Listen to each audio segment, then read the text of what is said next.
everyone, I'm Captain Logan, and look, it's Chris. We're back from Christmas break, finally. Chris, I feel like it's been 3 months Yeah, I know, we've done right? this show. Yeah. Are you having that? Little bit.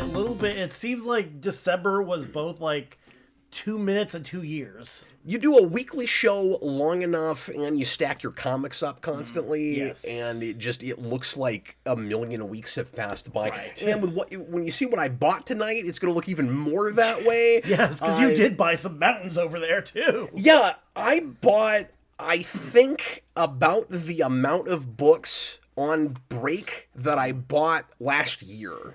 Yeah, I mean, you got some, like, good deals, too. I mean, you walked out with, like, 2 massive long boxes. Yes, I'm going to be showing off 2 long boxes full of comics later. I'm not going to show you every single thing I bought, but I will tell you what the main series are and things. Yeah. And I no, like, super major keys or anything. A couple of little things. Yeah. As far as that goes, and just a bunch of gap filling. I gap filled series I haven't touched in two decades, probably. Right. Oh, wow. It's freaking crazy. I got like some Mike Grell Green Arrow. Oh, wow. I haven't bought any of that in a while. Nice.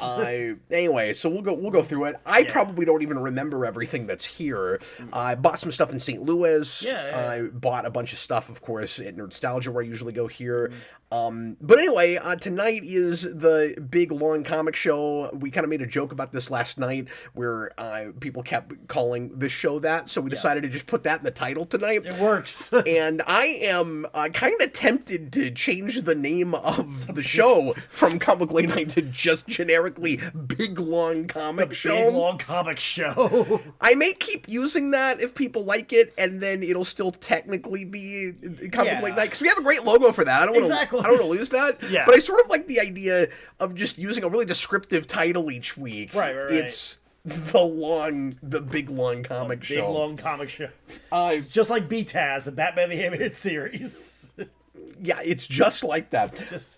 So as always, Austin's going to pop in a little bit later, and he and I have some crossover stuff with books from the last 4 weeks, and he'll bring in some things that I did not read. He and I both kind of crammed today, trying to catch up on everything. I read a few things over break. I had to go back and reread a couple things today just because it had been a while, and I've slept since then. Last night, Austin and I did a different Big Long Comic Show where we talked about our top 10 favorite series that we bought last year, and that sounds like this show, but we kind of decided to split it into 2 because we knew that was going to take a long time, and I'm glad we were able to take our time on it. We did, as long as we usually do on this show, and then Chris didn't really buy enough last year for that to make sense for him to come on and do that. All my stuff is either like super piecemeal or like from 5 years ago. So Yeah, would you call yourself more of a trade reader these days? A little bit, yeah. Because you do buy singles every now and again off the shelf. Yeah, like honestly too, and I kind of hate to say this, I read more on the apps than anything else too. Well, me too. I mean, I was that way. Yeah. I've kind of gone back a bit more traditional. Yeah. But as everybody knows at this point, I still read digital a lot, but I buy what I feel like I gotta have. Yeah. And then I read a lot of things that I don't feel the need to own. Right. And then inevitably I'll read something that I'll decide later I need to own. Yeah. Yeah. I was actually talking to somebody a while back who was saying that they will refuse to read anything digitally, and if they do, they will immediately go out and buy a hard copy after they read the issue digitally just to make sure the artist gets paid. It's like, you know what, fair to you, man. That's Well, that makes a lot of sense. Yeah. I feel better about it if I'm like, pretty sizably supporting the industry. Yes. Yeah. Because with the apps, it's sort of like Spotify, where it doesn't feel like anybody's probably really getting paid from that. No, yeah. So, it's legal, but, how much are you really supporting anybody that worked on a thing? Yeah. And, theoretically, most, music streaming services, they have, a little bit of an algorithm where it's, a penny a listen, but Spotify is about, half that. Yeah. They're about, 0.5 of a penny per listen or something like that, too. Yeah, somebody else is getting paid with the subscriptions, and it's not the people that made the content. No. Certainly. But anyway, at the end of tonight's show, Chris and I are going to do our own top 10 list. We're going to rank our favorite 10 books that we reviewed together, or that I reviewed on my own last year on Comic Book Late Night. I did 18 shows. Right. And you came on by, I want to say, episode 4 or so? Yeah, because, like, my list is like 14, your list was like 18, so I didn't go back and look, but you must have come on the 4th or 5th show, and after that, though, we both reviewed everything together. Yeah, you were on every single show, so right. We skipped a couple weeks here and there, but we both did. Since you've been on, you've not missed a show. There we go, which is spectacular. So you would get the attendance award. Thank you. If we were in college or public school right now. So I'm gonna get that sticker. I'm gonna get you that mark on my chart. So yeah, well done there. I don't think, and I mean, like, knock on wood, because we always take too long talking about stuff. Yeah. But that's going to be a lot of rehashing stories that we've talked a lot about, and it's been a while, and I'm not going to remember a ton about some of them. Yeah. So that will be much more, especially depending on how long the rest of it takes. That'll be much more of a kind of just jump through the list real quick. I think we'll say 1 or 2 things and move on. Yeah. And then next week we'll get back to regular reviews again. As always, if you are interested in leaving a super chat to support the channel, the top super chatter gets to pick whatever we review. It needs to be something kind of recent, within the last few years at least. I like to say kind of post-COVID at this point, somewhere around 2021 or later, last couple of years especially. Right. And pick a graphic novel or the first 6 issues or something, or a miniseries. And if we don't have any takers tonight, I'm thinking, Chris, maybe the default option this time should be something that I've been hearing mixed things about. Okay, yeah. That I keep assuming is bad. Right. But I keep hearing some people saying nice things about it. Yeah. I want to maybe, and I said I wouldn't touch this thing. I don't need to own it, but I'm curious because I've heard positive things, and that it breaks my brain. It doesn't make any sense. Okay, I'm curious. I'm thinking about looking at the Eddie Brock Carnage stuff. Okay. Because I hate that idea. Yeah. And yet I've heard good things about it. I'm curious because like a lot of like the recent Venom stuff, even like the stuff with like Mary Jane Venom, I've heard. I thought about that too. Yeah, I've heard once you get past that, it gets better. Oh, interesting. Once you get past that hump, it's like, all right, the series. Austin just said, "Oh no." Yeah. Well, somebody later on. I know we don't have a lot of viewers yet, but somebody later on bail us out. Yes. Yeah. And we'll review something that's not that. But we've got the sword just dangling over our heads, please. See, I want to say we don't give Marvel enough love on this show, but it's hard to when so much of it is mediocre to bad. Right. So like, love isn't even the right word. Yeah. Just attention. Yes. Maybe give more things a shot. Right. Because I feel a little disingenuous constantly poking the bear. Yeah. Because I'm so unhappy with that company without sampling enough to feel like that's justified. Yeah. I do keep occasionally checking in on stuff, but they publish so much. Yes. There is still the possibility that there's stuff that I just don't know. Like I'm hearing the current Thor run is good. Mortal Thor, yeah. I mean, I picked up the first issue, and that's also another one. Yeah, you told me about Mortal Thor, but isn't there just like a regular Thor run, or is that? I think is that that's all it just is? Is that all it is? So because you've talked about that. Yes, but I didn't know that's what we were talking about. It started as just a regular Thor run, and then there was the plot with like Roxxon, and at some point it became. I could be mistaken. But at one point, it became Mortal Thor, where I didn't know that. Okay, was because you've told us about Mortal Thor, but I thought that was kind of a off the beaten path kind of thing. Yeah, no, it's just what like Thor's doing now. He's just like a guy with a hammer. Yeah, that's right. You did mention that. Yeah, that's some people have speculated. Like, do they call it Mortal Thor because he is immortal, or that he kills people with a hammer now? Yeah, kind of a chicken and the egg thing. A little bit. Sort of like with the hammer, like you get the power of Thor. So does it make you Thor, or can only Thor pick it up if he's currently worthy? You know, exactly. That's the question. It shouldn't make you Thor. Anybody can be a hero if they actually, use the hammer. Actually, I shouldn't have said that. I guess more of it was always like if you're worthy, you get the power of Thor, but you have to be Thor and worthy. Right. Unless you're a horse alien, too. So, I mean, that's... So once again, if you want to pick something that is not Eddie Brock Carnage, leave a super chat in any dollar amount, and we sure appreciate anybody that does that. Josh says best book at Marvel last year was Hellhunters. I don't even know what that is. Is that one with like Elsa Bloodstone and kind of like a Midnight Suns? I could be mistaken. I don't know. I haven't heard about that. Yeah. Just trying to think. This is the first time. But there is a follow up to Spirits of Vengeance being published right now called Spirits of Violence, which is the dumbest title. Either that or just straight to the point, too. Like, hey, you want to see some dudes get messed up? Got great news. It's like, but it's redundant. It was already that. Like, it was already that. If there's vengeance, I think, and if it's occult and supernatural, I think we can assume that violence will follow. Yeah. You know, just thinking too, like if we do like the Eddie Brock Carnage, if we do like a lot of the Vem stuff, this might be the first time that our default option is a threat.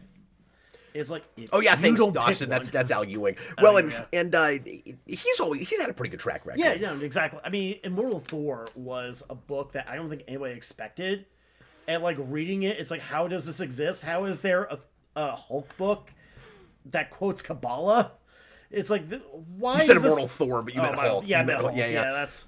Well, people begged me to review that forever, and I finally looked at the first arc, and I don't remember much about it now, but, I mean, it's not my thing, but right. Yes, everybody was right about that. Yeah, exactly. One of those writers where it's like, why are we not giving him the keys to the kingdom when they don't have anybody? Right. And I don't feel like Al Ewing's name comes up when people talk about how there's no A-list talent at Marvel. Yeah, exactly. Because we always say, Hickman is all they have, but Ewing, he's never been considered a superstar, but his track record is decent, so could he be? He's like... I think he could be. He's like your favorite comic writer's favorite comic writer right now, too. He's the one that, like, only the heads know. Nobody talks about him. Yeah, exactly. So, like, where is his Spider-Man? Where is his Wolverine? Exactly, yeah.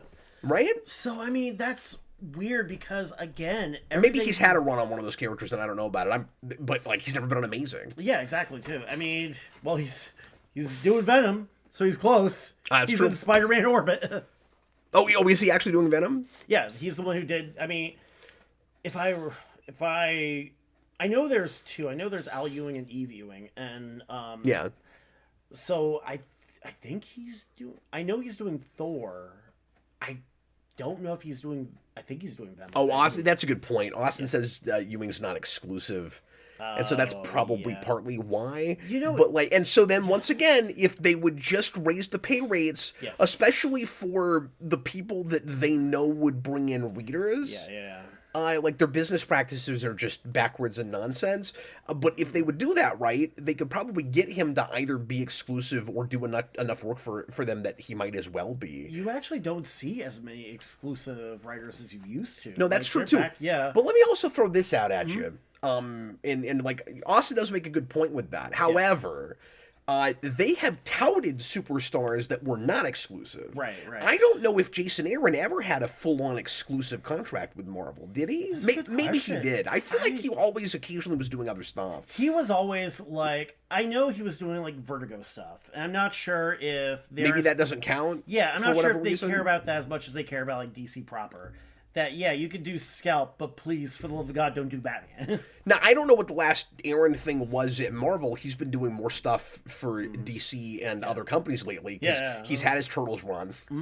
They obviously couldn't afford him for more than a year. And he's got his Absolute Superman. Right. So he's one of the big staff writers for Absolute. Yeah.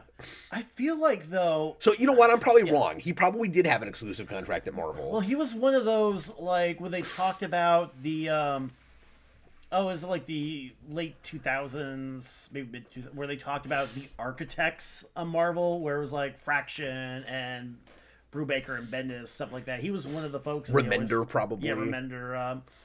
I just remember that they got them all, like the Marvel, like some of one of their retreats that they had. They got them all in like a room and said, "We're gonna take a picture of you all because you're the architects of the Marvel universe." And they're like, "Why are we all wearing black T-shirts and jeans? Why are we all dressed exactly the same?" They didn't even plan that? They didn't even plan. They just showed up and like, we're just a bunch of nerds in T-shirts. Does that remind you of anything? That is shades. No, that's not what I mean. Just getting all the big creators right then in a room, and taking pictures and stuff. It's shades of like Mary Marvel. No, Mary Marvel Marching Society. Oh, really? Oh, wow. It reminds me of that. I guess. It's like, it's like when Stan Lee made everybody get into a room and record a really awkward record. Exactly. I wish they'd done that. That's on YouTube, by the way. I know. I listened to it. Yeah. Did I tell you? Steve Ditko jumps out the window. Did I tell you that I've seen one? No, you haven't. In person? Yeah. So that was a like fan kit that they put out, and so it was like a fan club thing. Right. This would have been mid-60s. Yeah. And it included that record, and then you got like a button, and then there were several other things, and it's very rare to see a full one intact. I had never seen one, and I found one. It was a guy's house whose dad had passed that had an amazing collection, and he sold me a bunch of 60s Detective. Oh, nice. Just pristine, like these were probably 7 5s or 8s at least, and $10 a piece. Oh. I mean, he gave me a great. If I bought enough, I bought 10. He was like, if you spend $100, I'll give him for you $10 a piece. I was like, it's like sold. Deal. So some of my nicest looking early detectives are from that guy. Nice. And I never got a chance to go back and buy from him again. Yeah. I tried. I guess he either stopped selling or I couldn't get him to respond to me when I tried to get back to him. So I'm not sure what happened with that. But. I'm glad I bought what I did when I did, but he had one. His dad had kept it. It was complete. It was in great shape, and he wanted $1,000 for it. And I'm sure it was worth that. Yeah. And I was tempted. Right. I didn't pull the trigger on it, but I was tempted. I've got this kidney here. Would you take that? Josh just put in a $10 super chat. Appreciate you, Josh. Yeah, thanks a ton, buddy. He says, I'd like to suggest Beneath the Trees Where Nobody Sees by Patrick Horvath from 2024. I've heard great things about that book. That is a book that's got a weird amount of attention because of DCKO.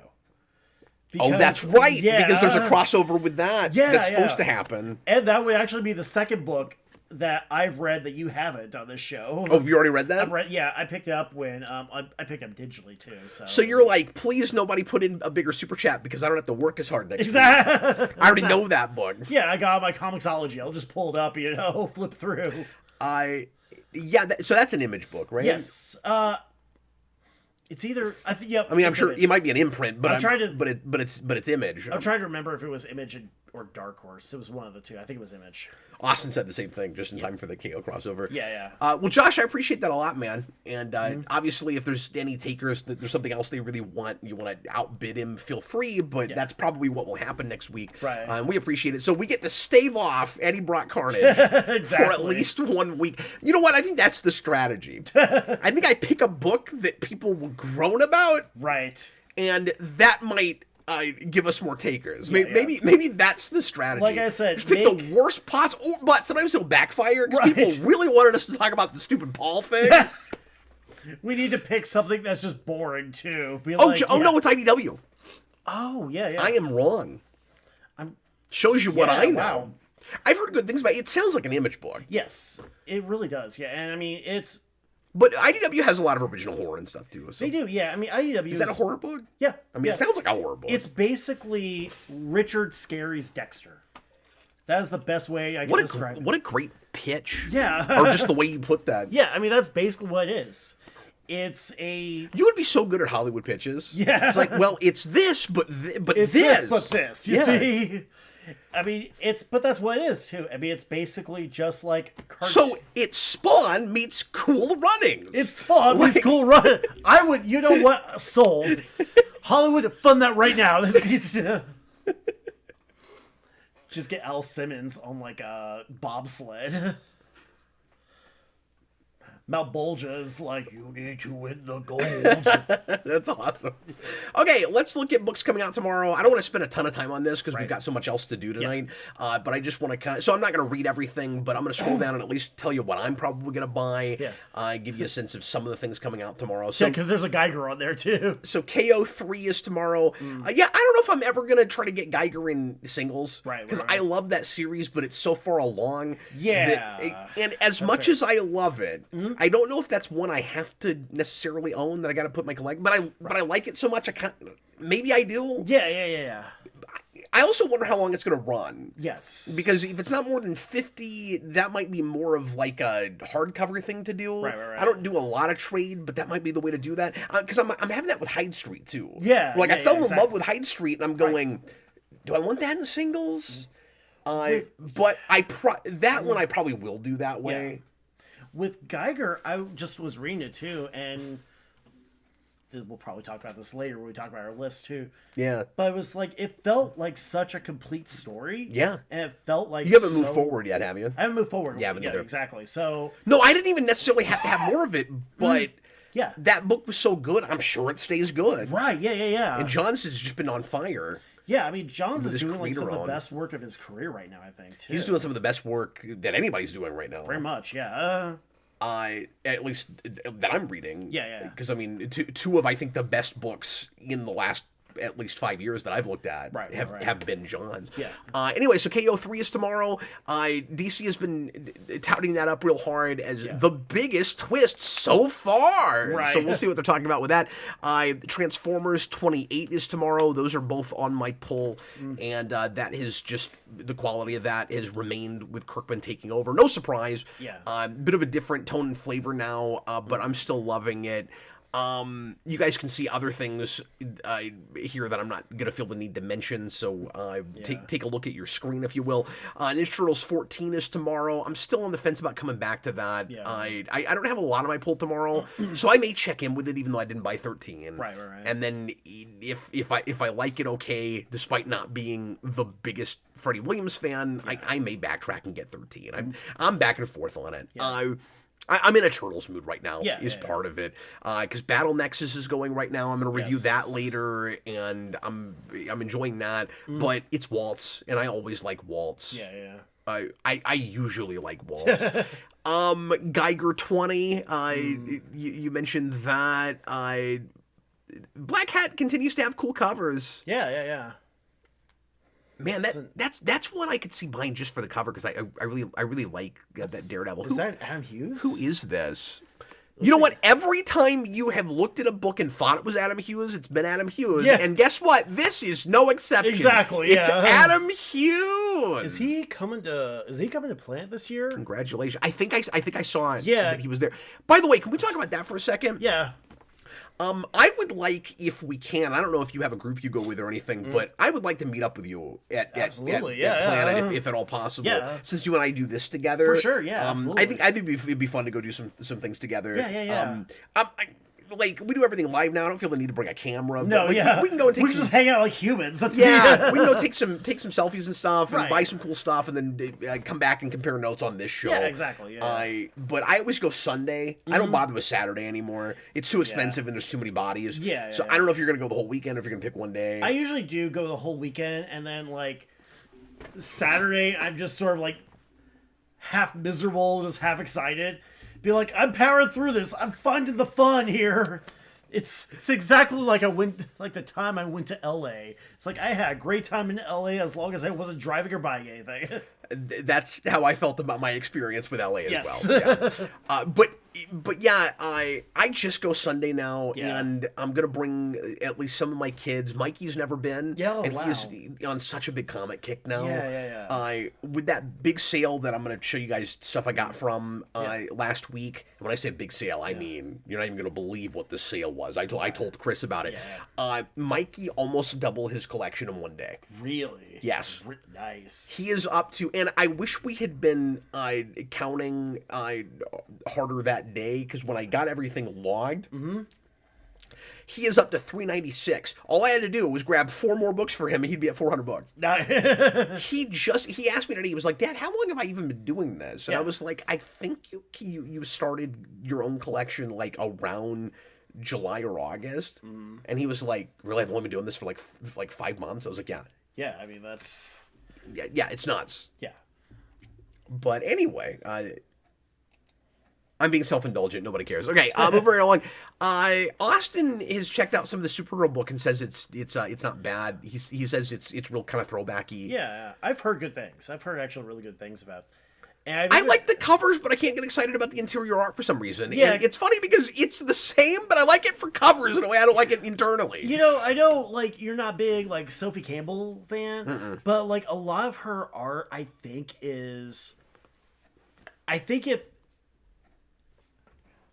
it can be posed. I think it's one of those where I'm going to say something really stupid. I think it's art meant to be looked at. But I think it's art. What does that mean? So. You mean ignore the words? No? I think for the most part. So. I just realized, like, do you know how bad though that I want to print that on a T-shirt now and give it to you? It's art meant to be. Art. It's different. It's art meant to be looked at. It's meant to be. Well, it's meant to be looked at. You're right. You start with it's different. It's different. Well, no, I think a lot of times with her like sequential art, I'm not sure how. Versus just like her stag shots, like the art isolation versus the actual like storytelling of it too. Yeah. I think sometimes it can look better in isolation, if that makes sense. I don't know.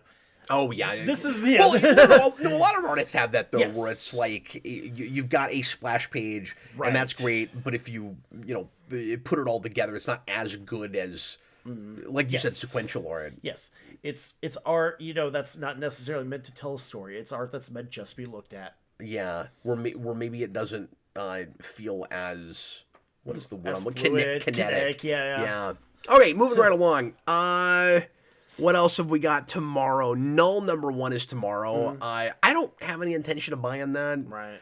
I'm not on the Null bandwagon. Yeah, I don't care that much. I feel like Null has become, and DC has been smart to get kind of away from this character, but I feel like Null, and I guess these happen kind of around the same time, but I feel like Null has really become Marvel's the Batman Who Laughs. I was actually just would you agree with that? I agree with that. Yeah, especially since like aesthetically they're both similar too. I mean, they're both kind of the I don't want to say edgelord, but kind of but like the edgelord perversion of the main character. Exactly, yeah. And it's like, how do you pervert Venom? Venom is already a perversion of Spider-Man. I mean, Carnage, maybe. I mean, you got Carnage. Carnage is also already a perversion of Venom. I know. Yeah, Carnage is like Venom 0.5. That's true. And like, I don't hate the Null design, and like he was cool enough in that initial one he's in. Yes. I forever feel weird about not having bought his first appearance. Yeah. Because, of course, that's a big, expensive book now. Right. And I had that book on my pull when it came out. Mm-hmm. And for some reason, I skipped that issue. Huh. I don't know why. Or maybe I wasn't even pulling it. I was just buying it on the rack. But, like, I have almost everything around it. And I own at least the first, like, 25 of that book. Yeah. Minus, like, 3 and 4. I don't know how I missed his first appearance. But that's a huge book now. That's weird, yeah. And, I mean... That is still, like, a $100 book or something. And Noel's been in a movie now, too. Yeah. And it was already huge before that. Yeah, I mean... But I think the main reason, and this is how low the standards are now, it's not because... And, like, Venom fans like that character, don't get me wrong. I mean, he was a big deal for the Cates run. Yes, yeah. But I think the reason it's valuable is because nobody invents major villains anymore because they're afraid of the parent company owning the rights to it, and they're never going to get the royalties. So it's like, and that of course happened with Cates. Yes. And I'm sure he didn't love that either. Oh yeah. But like he creates this character that's pretty popular relatively, and then like they own it now, and then they can do this kind of thing and run with it. Mark my words. Right. Nullverse will happen. Mark my words. Like we've done Spider-Verse, we've done Venomverse. I think we've done other. I think we might have even done a Spider-Gwen verse by now. I can't remember. But Nullverse is coming. It's coming. Yeah, at this point. I just remember reading somewhere how I guess Donny Cates didn't even know they were using Null in the new Venom until he saw the trailer. It was like, hey, I know that guy. Yeah, Austin, I have the same thing with the Campbell. I was going to say that earlier. Yeah. Sorry, I'm switching gears again. But he says he tends to like Campbell's art, but her writing is hit and miss. That's what I have. Yeah. It's not even really the art thing, right. So much. But yeah, I don't like her writing. Yeah. From what I've read. Right. I mean, she's done like a lot of books that. What was the one? It wasn't Prophet. It was the Glory, the Liefeld reboot. Was that her? That was her, yeah. Okay. What little I read of that was all right. I mean, I mean, she's done stuff I've liked too. So I mean, I didn't know she went back that far. Yeah, no, I mean, she's been around for a bit. Well, moving right along here, Doctor Strange #2 is tomorrow. Let me see if Angela's on the cover. She is, so I'm still buying it. I guess I just have to put this on my pull for right now. I'm not even a Doctor Strange guy, but I collect her, so I gotta keep buying that. Yeah. I've still not read the first issue yet. I need to do that. Right. I am kind of just collecting it for Angela. That's fair, yeah. It's $5 a pop. I will read it. I'll actually experience the thing. There's Spirits of Violence. Look at that. Yes. Look at that. Well, that's a nice cover. That is a great cover. I dig that. Kendrick Lim. I don't know who that is. Don't know either now. I'm not familiar with a whole lot of creative team either. I gotta make sure not to bring Mikey to the comic shop tomorrow though, or he'll want that. Yeah, it's like Mikey, look over there. He bought quite a bit of Ghost Rider. Nah. Okay, so I am for some reason I just realized this today. I'm missing my copy of Space Ghost 6, or I didn't end up with it. I'm not sure what happened. It's not my database either, so I'm gonna look around and see what happened with it. But I think I might have somehow just missed it, and it didn't wind up in my pull box. So I'm gonna buy this tomorrow, but I've not read 6 yet. Yeah, honestly, too, I think we both have bought enough stuff that we've had stuff float around anyway, too. Yeah, but I usually, these days, I log the stuff in the car when I get back in. Yeah, I go ahead and scan it all real quick just so I don't forget to do it. Right. Did I tell you, by the way, that I'm now paying a little extra, and by extra I mean at all, with my comic database with CLZ? Did I tell you about this? I think I'm not sure now. No, because... they've gone to a subscription model, which I don't like because they have because it used to just be a one-time fee. Yeah. And now they've got a lot of features, or at least a couple major features behind a paywall. Right. But also and I like that they do this.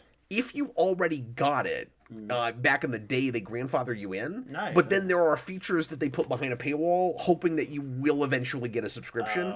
And I finally caved and did it. Right. Mostly so that I can scan in books by cover. Yeah. Because it's so fast. Yeah. Have you seen this technology? That we've got this now? A little bit, yeah. So it used to be that you could only scan barcodes, which is really nice. Yeah, it's really cool that we can do that with phones now. Right. But if the barcode... Like sometimes old books, the barcodes don't scan, and they, as you know, there's no standard for where to put the damn barcodes. Yeah, so no, if it's already in a bag and board, sometimes you have to take it out of the bag and board to get to the back. Yeah.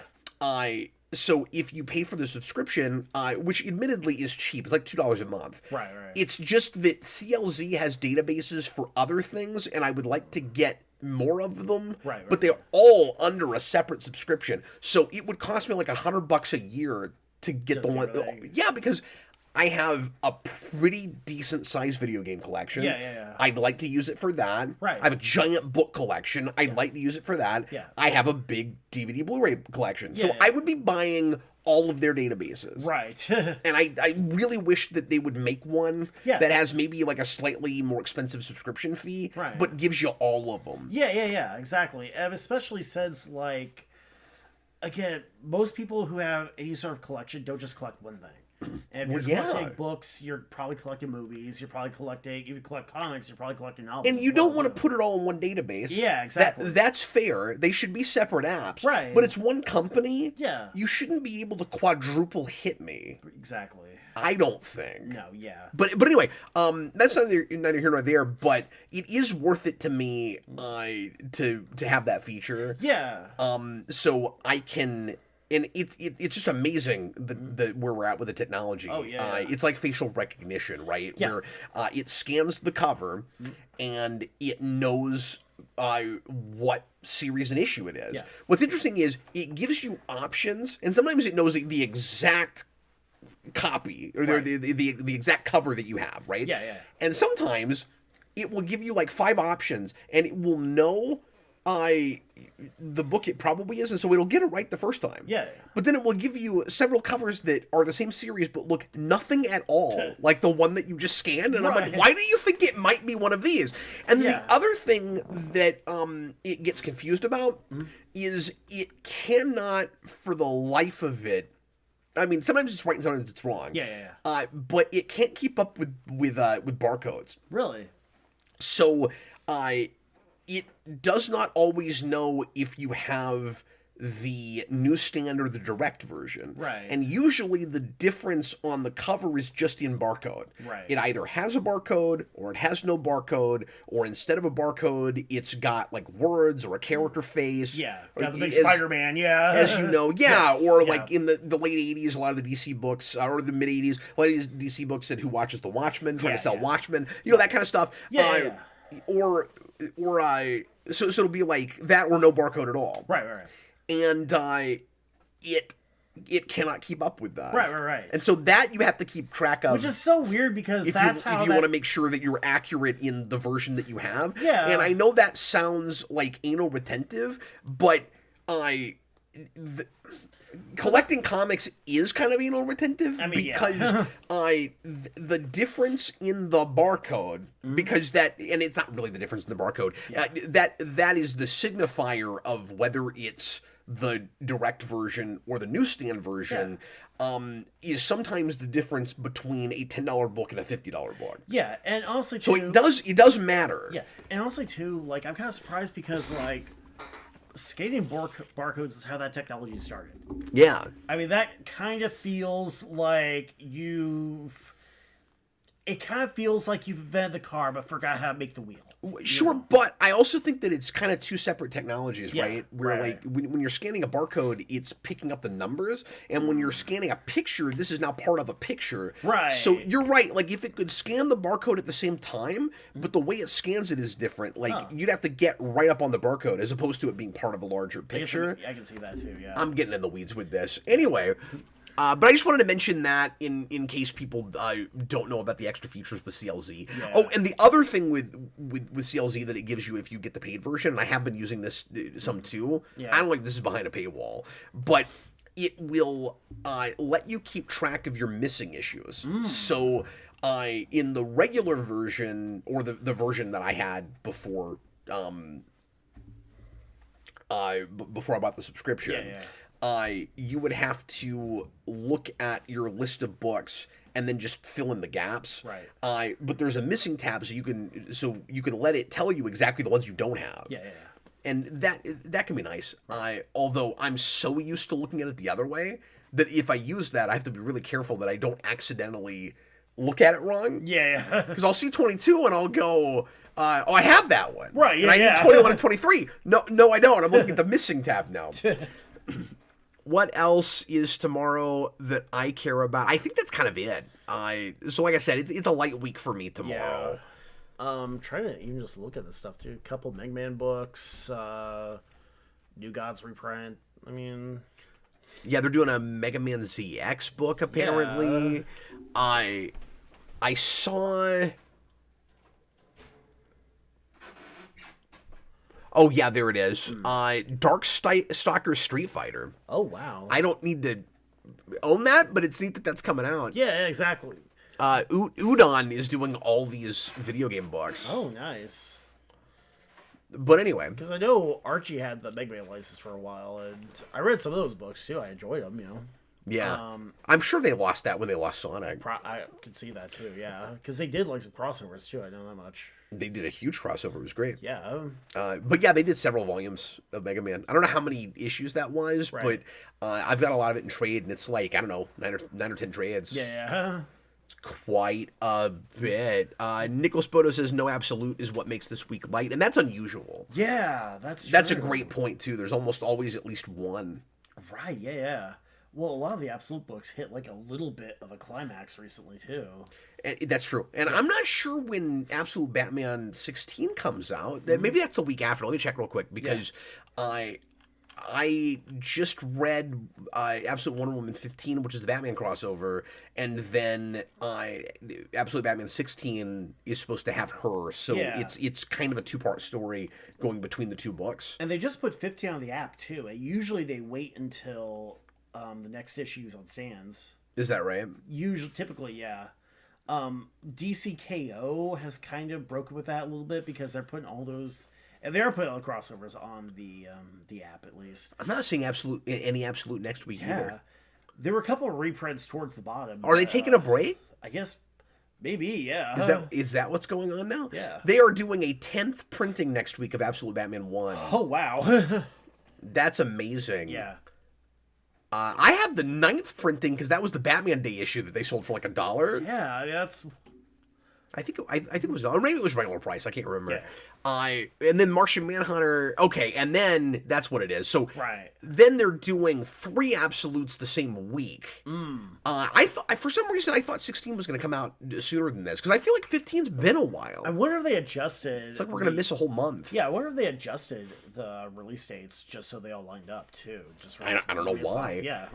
Well, and then what's weird about it is Absolute Batman 6. No, I feel like maybe something got delayed. It is odd that you would do it this way because so on the 28th, so that's the last week of the month. That's in 2 weeks. Yeah.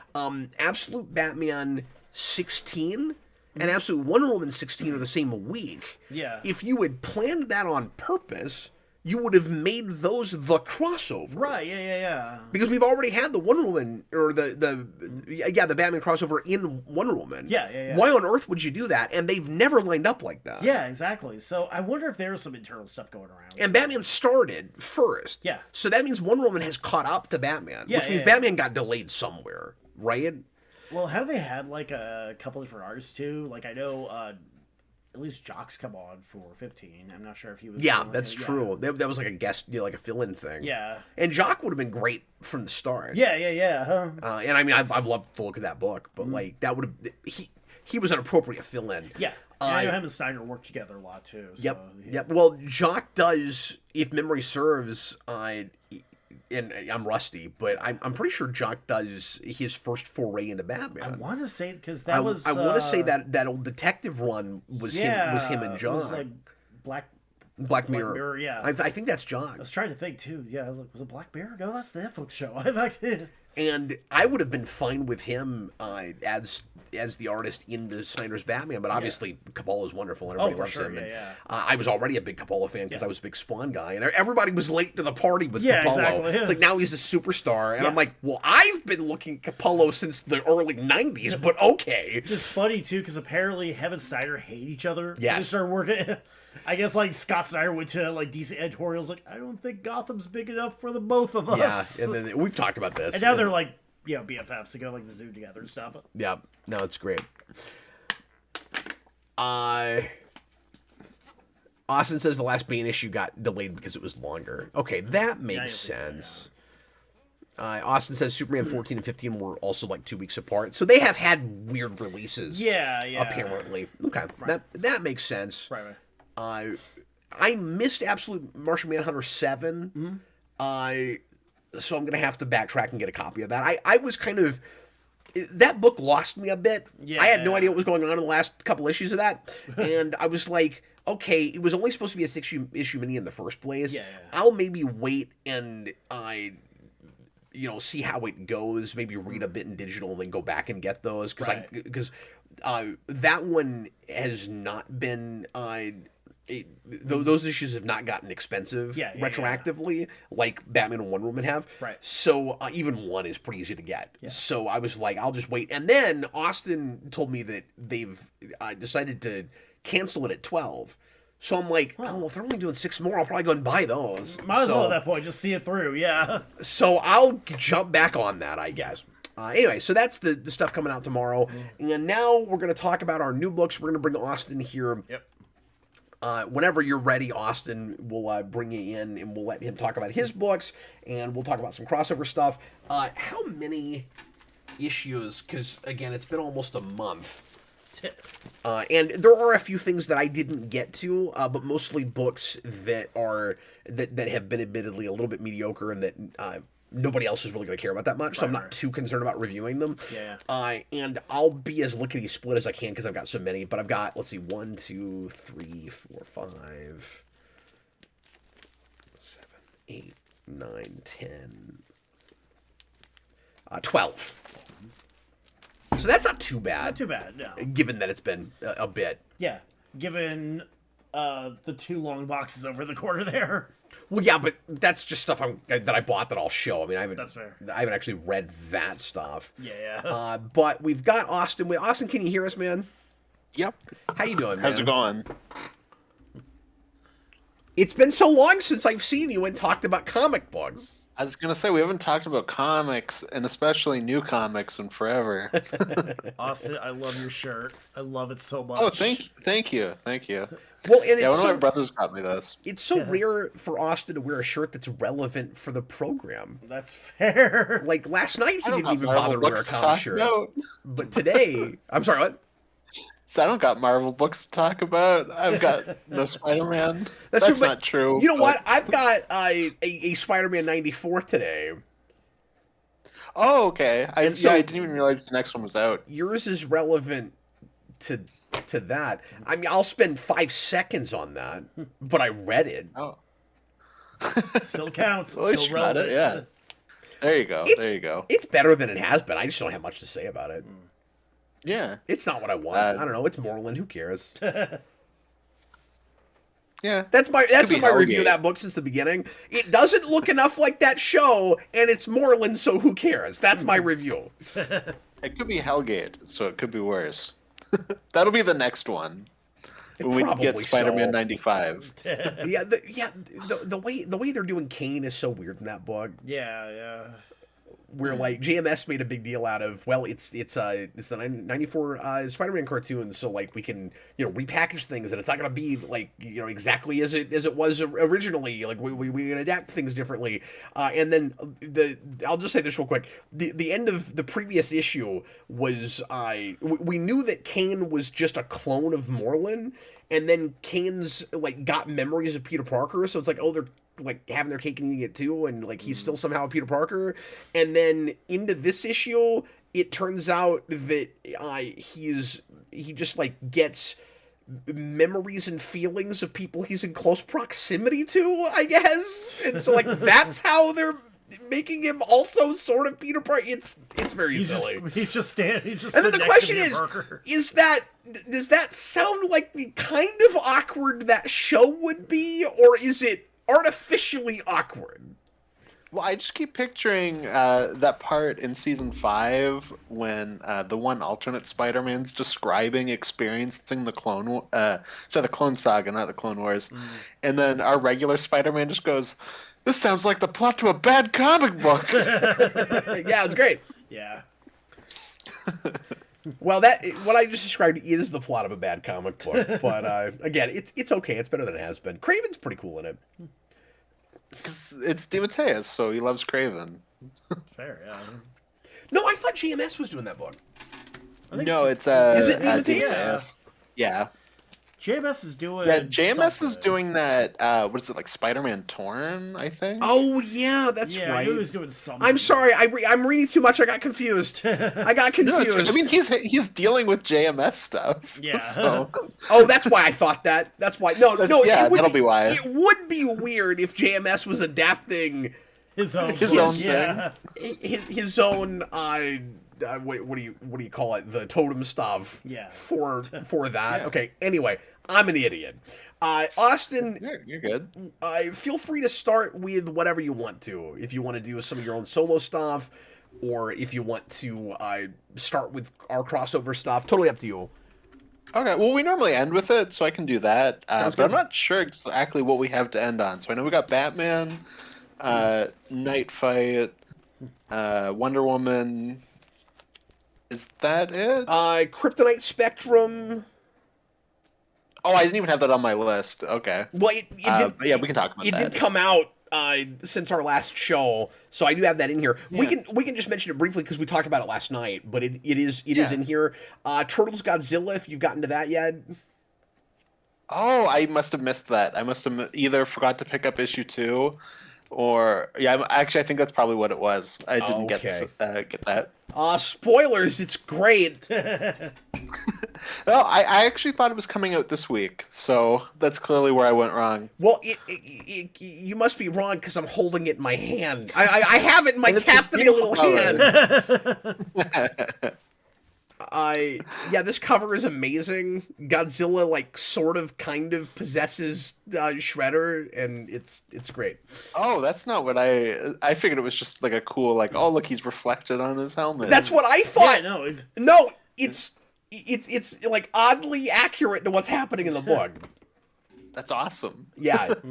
And I think you'll like it even more than me because I think the coolest stuff in it is probably on the Godzilla side. Okay. Although it does have my boy. It does have Mondo Gecko. And that made me very happy. It's got Mondo Gecko with Casey Jones, and there's this amazing moment where Casey Jones, like midway through, decides to try to be like bait for I think it's Ghidorah. So he just stands in the middle of the street by himself with a golf club where he's like, I'll just draw its attention, and I'm like, what are you gonna do by yourself against freaking Ghidorah? yeah. I'm sorry, what? He's got a golf club. It's all he needs. He's All he this needs. small compared to Anyway, it's so freaking funny, Yeah, that sounds awesome. and they've That's a already shame I missed that. and they've already brought in Mechagodzilla. We thought that would be I like knew it was coming. We thought it would be a big revelation and that it would be like something that either the Turtles or Krang would build. No, there's like this subplot happening where it's just like the typical like Japanese people trying to fight Godzilla, and so like they just bring back Mechagodzilla. Oh, Works, okay. works. It's really funny. Where it's just we suddenly cut to like you forget you're reading a Ninja Turtles comic. We just cut to a Godzilla movie where it's like Japanese people speaking Japanese. Like, oh, how are we gonna fight Godzilla? We've got Mechagodzilla over here, and they just bring that out. Oh, it's beautiful. I guess I can jump in and pivot off of that and go to Justice League versus Godzilla 2, issue 6. Which, so early on, I felt like that series was having troubles kind of starting. And then I think like around issue 3, like really just like picked up steam. And then I feel like this issue is more in line with the first two, where it's kind of just setting the stage for a final issue. And I didn't realize that I was only 7 issues, which is probably what the first one is. I just don't remember. But like, I feel like we're still kind of setting things up in a place. Like, the big thing that they sold it on was like, oh man, we're bringing in Mothra, King Ghidorah, and Rodan. And Mothra hasn't even shown up yet. So I'm like, well, I guess she's only going to be in the last issue. So that'll be lame. But yeah, that book's fine. The big thing that this issue has that I really liked was Barry Allen finally telling his identity to Iris. That's kind of been the big thing with this one. In the first one, it's that Superman's going to propose to Lois. In this one, it's that Barry Allen just got married and he's trying to deal with his identity issues. But so that was that one. It's that one was interesting just they're doing okay. that kind of character stuff in a big crossover like that. Yeah. Well, that's what like really helps that first one work is that it just feels very classic, and then like Godzilla and King Kong show up. So it's like, oh, I kind of get the flavor of what this is DC wise immediately. Well, I appreciate not missing those kinds of opportunities when you're doing an out of continuity thing. So you can go, you can do any relationships you want. You can kill anybody off that you want to, or you can Yeah. just make it seem like you said, like a classic status quo, but let the big things happen in it and pretend like they haven't. So like you could do Clark and Lois marriage in one if you wanted to, and that's that sort of Yeah. stuff. Or you could let Godzilla kill Superman. You could do Death of Superman that way. Like you could do fun things like that. Well, I kind of do both in part one. Oh, in the really? first book. Cool, because I've not read that. Those covers are awesome, and I might. Yeah. I've always wanted to backtrack and get those. Yeah. But I've No, never the done art that. in that book in general is really good. So I can definitely give it that. Yeah. Let's see. What will I go to next? I guess I can just dump my Godzilla stuff out immediately. Starship Godzilla #3. Sorry, Uh, before you continue, I just want to make an observation, Yeah. which is, and I meant to say this last night and I forgot, but when we did our top 10, you've been reviewing all these Godzilla things, and you had one Godzilla book on your top 10. And I just Honorable mentions. Oh, was it It even like only? just didn't make. Oh, Yeah, it didn't make my top Kensei. 10. Yeah, I forgot. I Yeah. kept thinking that was like your 10 or something. So you've been buying all these Godzilla books. None of them made your top 10. I just want to make that observation. Most of them were fine. Like I'm enjoying them, but except for the Marvel one, I didn't like that one. But like most of them are just kind of okay. Well, and specifically with the Starship one, I'm just kind of having a hard time grasping any of these characters so far. What issue are we on? Issue 3. So like we're still early, but like I don't know. I'm kind of playing it by ear. Like I'll give it a couple issues and then go from there. But none of them are especially jumping out at me yet.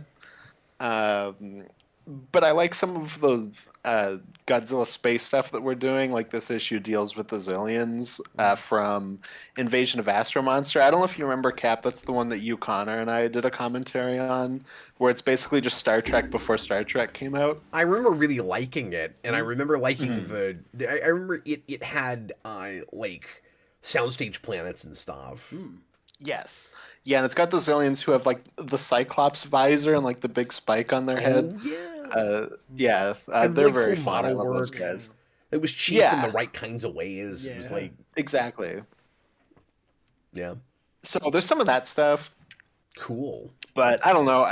I need something else to latch onto with that book, so I'm just kind of waiting and seeing at this point.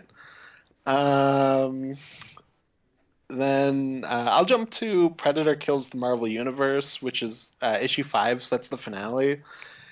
And I thought they kind of stumbled completely at the end. Like, it's not like a terrible ending, but it is just kind of like, oh, okay. That happened.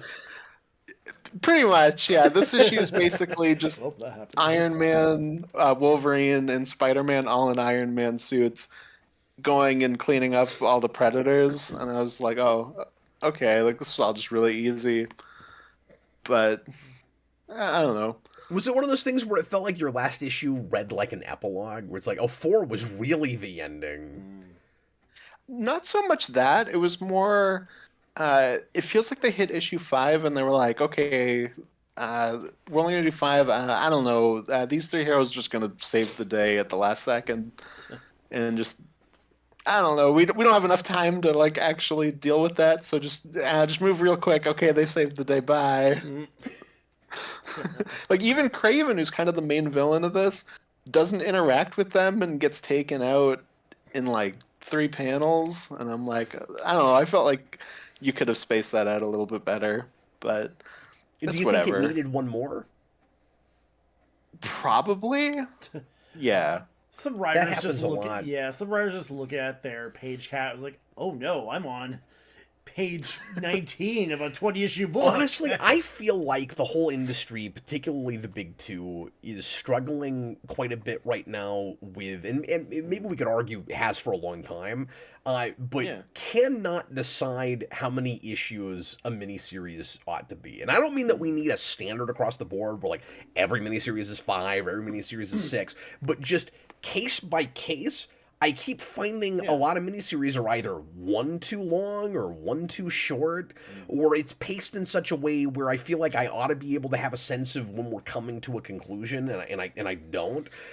Like I'm having a lot of that right now, where I guess I could just look it up, but I'm thinking I thought a series was 5, and then it goes, to be continued. I'm so surprised there's another issue, and sometimes that's nice, and sometimes it's like.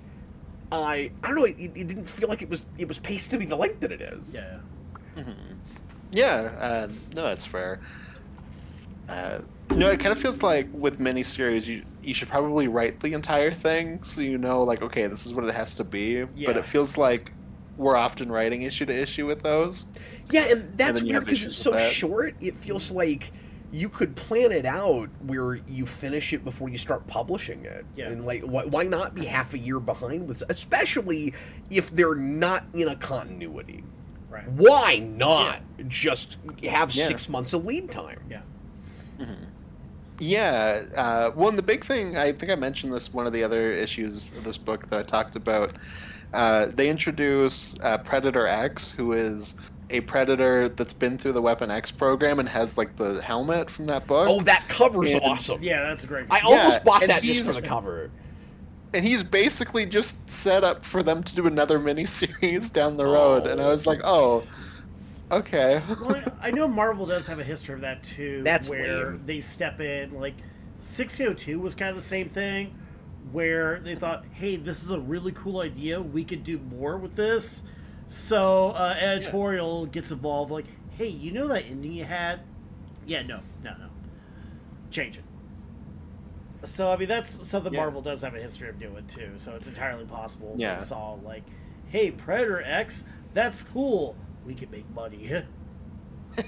That's going to be our big thing. We're going to make so many miniseries of that. You know what? I wasn't sure where you were going with that at first, but with the ending that he's describing, it sounds like it could have been a compromised ending, and that's not how it was supposed to go. Right, yeah.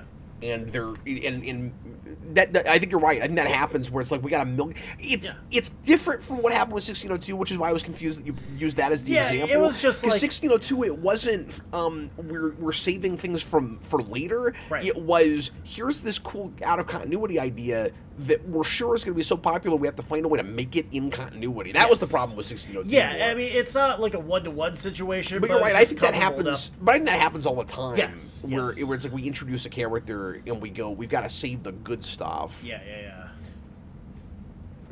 I agree with that. That's possible. The best thing in that issue, though, is Sue Storm blows up the moon and has like a whole speech where she's like, I'm doing this like to save, so many families on Earth. And the entire time I'm like, wait a minute, that would be cataclysmic for Earth if you blew up the moon. I can't believe there are still stories in 2026 that aren't thinking about the tides when you get rid of the moon. Yeah. Like, what are you doing? Yeah. But I'm also kind of okay with it, just because that's like I probably won't read anymore if they do more of these. So it's like that's the end. The world got tidal waves, and it's also just like kind of silly sci-fi that like I can kind of laugh at it and accept. But Austin, if they did an origin for Predator X, and it was like a parallel to Windsor Smith Weapon X, I would buy that all day long. Yeah, for sure. I mean, it's a cool design. That is kind of just all Marvel does now, where it's like, here's a new character. It's this character and this character combined. Just like our boy. But like, it is admittedly a cool look. Thwicked. That's all they do. Yeah, well, they've got like a bunch of those in that book too. Yeah, there's also like the Black Panther Hulk and stuff. Like, it's so bizarre. Which made a lot more sense when I found out it was Guggenheim. But anyway, but that book is amalgam with just Marvel. Yeah. It's a Marvel Gulgum. Marvel Gulgum. This is Guggenheim's Marvel Gulgum. Marvel Gulgum? Marvel Gulgum. Guggenheim? Guggenheim. A Mol Guggenheim. Marvel Gulgum. A Marvel. Sounds like you said a stroke. A Marvel Which- Guggenheim? Marvel- You just go to your shop and like, hey, what do you want to put your poll? It's like, I want the Amalgam. You just go, you just drool on the counter, and it's like, oh, that one, okay. Oh, I know what he You wants. just, yeah. It's like, He yeah, wants 'cause I Thwip. He wants Thwip. I can't believe, I don't know how you coined something like a Marvel Guggenheim. Double over Guggenheim. It sounds vaguely Jewish. Basically, Well, it's moments like this when you realize there is a very thin line between genius and insanity, Yes. and that idea is directly on the just line. right on the razor's edge there. Just Right walking on there. the line. Austin, for the love of God, move on. What else Yes. do you have? Sorry, Save I'm me going for super myself. slow. Godzilla. I got a Godzilla on the mind. G.I. Joe 16. This is the second last issue of the big like double shipping event thing that they're doing, and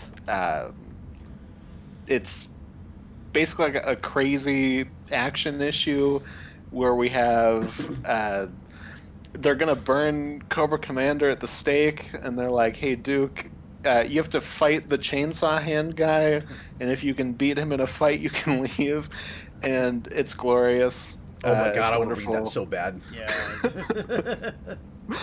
Yeah, no, it's fantastic. So there's not like a ton of character stuff in it, but like, it's a thrill ride. I enjoyed every second of it. Austin, I think opening the G.I. Joe stuff with Cobra Commander was the smartest thing they could have done, because that's all I've read, and you just mentioned the chainsaw guy, and I'm like, I want to read this so bad. Yep.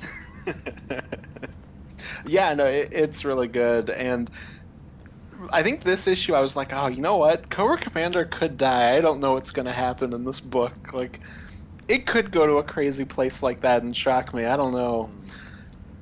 They probably won't, but Well, they'll bring him They back as a could. cyborg or something, Yeah, right? yeah. Like, yeah, something probably. But like, there are other villains that could take his place, and he's like a guy in a mask. Like, you could have another Cobra Commander. I think IDW did that. So like, you could do more, but who knows? But yeah, next up I've got Absolute Flash number 10, and that continues to just be very fun. And there's some good rogues action here, and like the big cliffhanger it has is pretty crazy. So I'm excited to see what they do with that. And yeah, I just like all the characters in it. Like, it's not an especially amazing book, but like, it's an enjoyable little read every month. who's the charred-looking bad guy on the cover? Like, is that their version of Reverse Flash or Zoom, or what is that? Yes. Oh, yeah. cool. hmm Yeah, they do like a whole thing, and they set this up like issues ago now, but where it looks like the Speed Force is almost like a world, like a negative zone type place, and it feels kind of like Prometheus, where it's like we're going into this like other world, and I guess in a way kind of like a not awful Fantastic in that way as well. Chris, we got to catch up on some of these books. We do, yeah. When enough issues have come out, I would not mind making an exception for some of the absolute books where we come back and we do a second arc. Yeah. I'd be down with that too. Yeah. I mean, Yeah. this show last year was like the absolute show, and those were the episodes the most people showed up for us. So Right. we might as well keep milking absolute. That's all anybody Yeah, cares you about. know, That's all they care about. We know what we're about here. You know what they don't care about? What's that? Absolute or Ultimate End. Yeah. No one's asking me to talk about that. Exactly. Too. Nobody's like, make sure you get that on your poll I cap. like completely forgot about Ultimate End too, to be honest. That came out. I didn't buy it. Yeah. And they announced it like a new, I think it's a one-shot after Ultimate Endgame. I think it's called like Ultimate Oh, well, Endgame, that's Finale yeah. or Ultimate Final. something like that. I can't remember exactly what it is. Oh, okay. But Ultimate like, it feels Final kind of like for they real. went, "Oh crap, we decided to end this, and you guys are annoyed here.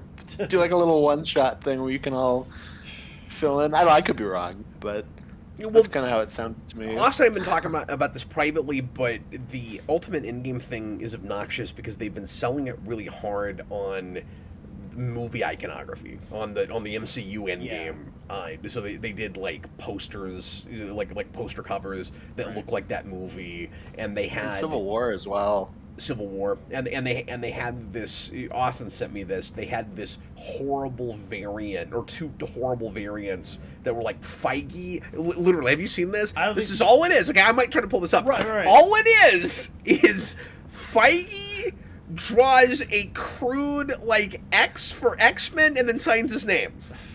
And then there's one for X-Men and Fantastic Four. That's what it is. Oh, wow. It is the most childish, awful thing I've ever seen, and it's like Marvel's hitting new lows with crap like this. So those are blind bag covers because of course they are. Can you imagine? You open up and get Kevin Feige, and those are probably some of the real ones. Sticky note. Yeah. So those are probably supposed to be like $150 books, Right. and they look terrible. And You know, if they were like blind draws that were real signatures, I would almost give it to them. Yeah. But they're just copies of the man's crude signature. That's all they are. Oh wow. Yeah, they did that with him, and there's also two for Downey. And they've said that Downey did the sketches for it. Who knows? But if they did, I will at least give him credit. He can at least draw. Yeah. That's good. Like, but he's not like a professional artist, but like, but he can at least draw. Feige isn't even trying. That's No, like- and I could maybe see, like, if we were in a place where all that stuff was really good and we were kind of happy with it, like maybe like, oh, this is kind of charming, maybe. Yeah. But like, I can see as I a don't know, one-off it doesn't joke really cover. play. Yeah. It doesn't play right now. Yeah. It feels so out of touch. Yeah, and here's Yeah. like too, like even Robert Downey Jr. People care about him. He's the star. He's the actor. I mean, if you're gonna have somebody just do a little sketch, it's like, oh, that's cool, Robert Downey Jr. Who really cares about Kevin? And again, those are much better than like Kevin Feige's like Uncovered X. Yeah, like it's at least like a drawing. Like I said, like it's not like professional comic art, but like it's at least like a decent sketch. Like, Yeah, it looks exactly. good. Yeah, if what I'm showing here is actually what Downey drew, I would not be upset if I got that in a blind bag. No. Now, I don't like the blind bag thing. I wouldn't buy a blind bag. Yeah. But I'm just saying, like, if I decided to roll the dice with that, and that's what I got, that at least looks like a comic cover. And I like sketch covers. And like that looks like a cool sketch cover. Yeah. What Feige did isn't a sketch cover; it's just a crude child's drawing. We'll get to like who really wants anything from Kevin Feige. Yeah, I mean, yeah. Well, he's and a producer. Also, You no, that's the know? point. He's a producer on Yeah. movies. The only thing that that book has in common with anything in the MCU is they use the same title. Yeah. Like that book doesn't have anything to do with the Endgame. Right. Except it's called Endgame. Yeah. I think Feige had a hand in an issue of Ultimates and maybe something in Endgame because I remember hearing Cam I didn't know talk that. about Okay. it. Yeah. Because he was kind of hinting that there's something in it that is going to be kind of what they're doing with Doom.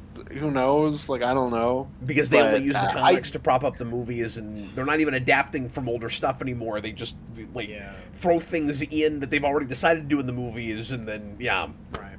Yeah, so it like I don't know. Who knows? They've been doing that going back to like Age of Ultron. Yeah. Mm-hmm.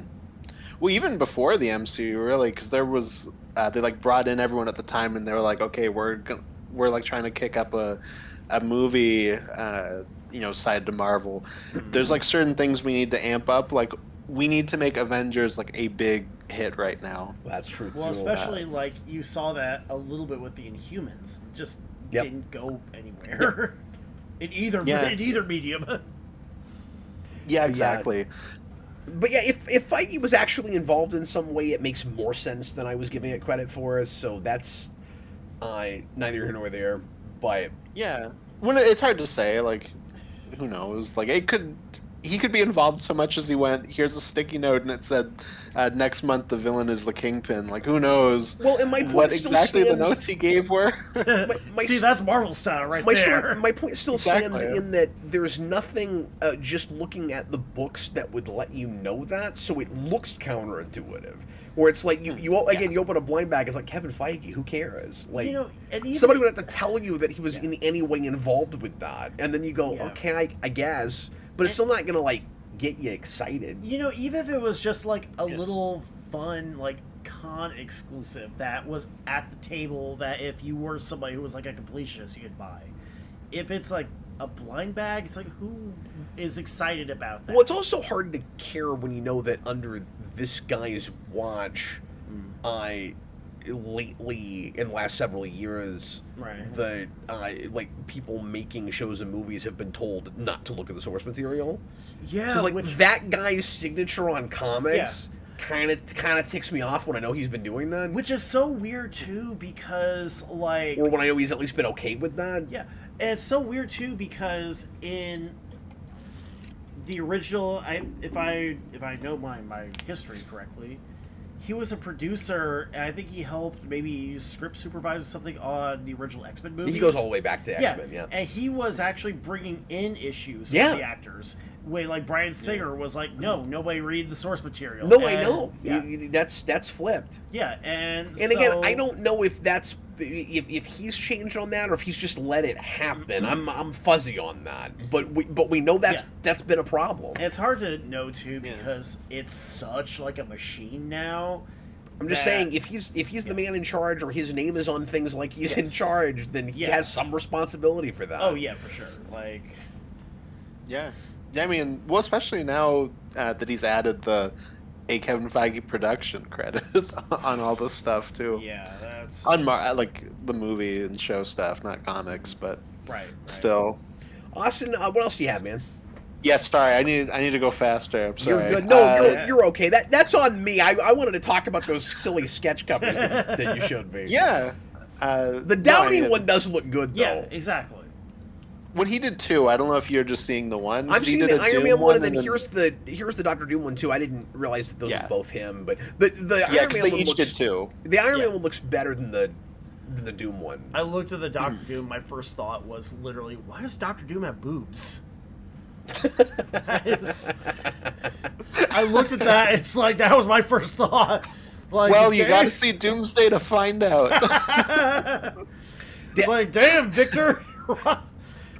Well, dude, gender swapping everything is just what Marvel does There you now. go, hey, so, so- like, you know, we had the female Thor. Like, Downey is introduced through a sketch cover, the chick version of Doom. That's his big contribution to comics. He's like, that's what they're going to do with the comics. We're not even gonna do that in my movie, but I'm going to single-handedly make this come to fruition in the comics.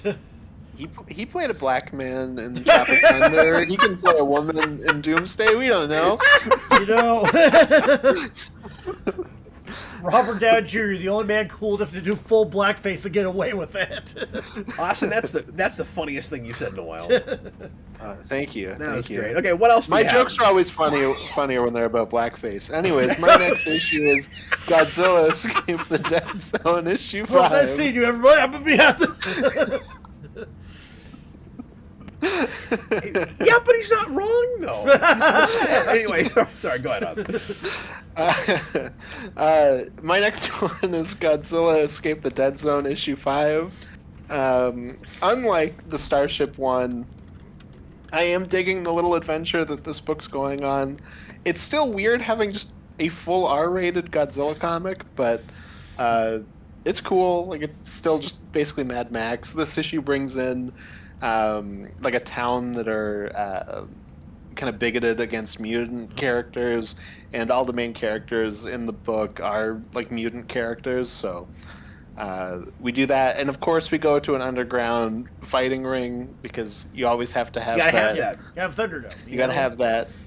Exactly. Have you even brought this up on the show? I don't remember this at all. couple times, yeah. Okay. Yeah, I think I A couple remember you talking times. about it too, because I know. Well, I'm going to pretend to keep paying attention to things you said. That's okay.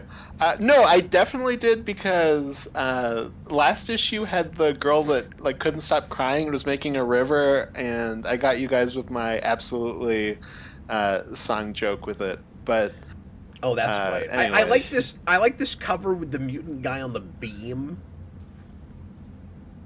I'm not even sure which one that is. That's pretty cool. It's a variant, I think, Oh, okay. I just probably haven't seen it then. but it's neat looking.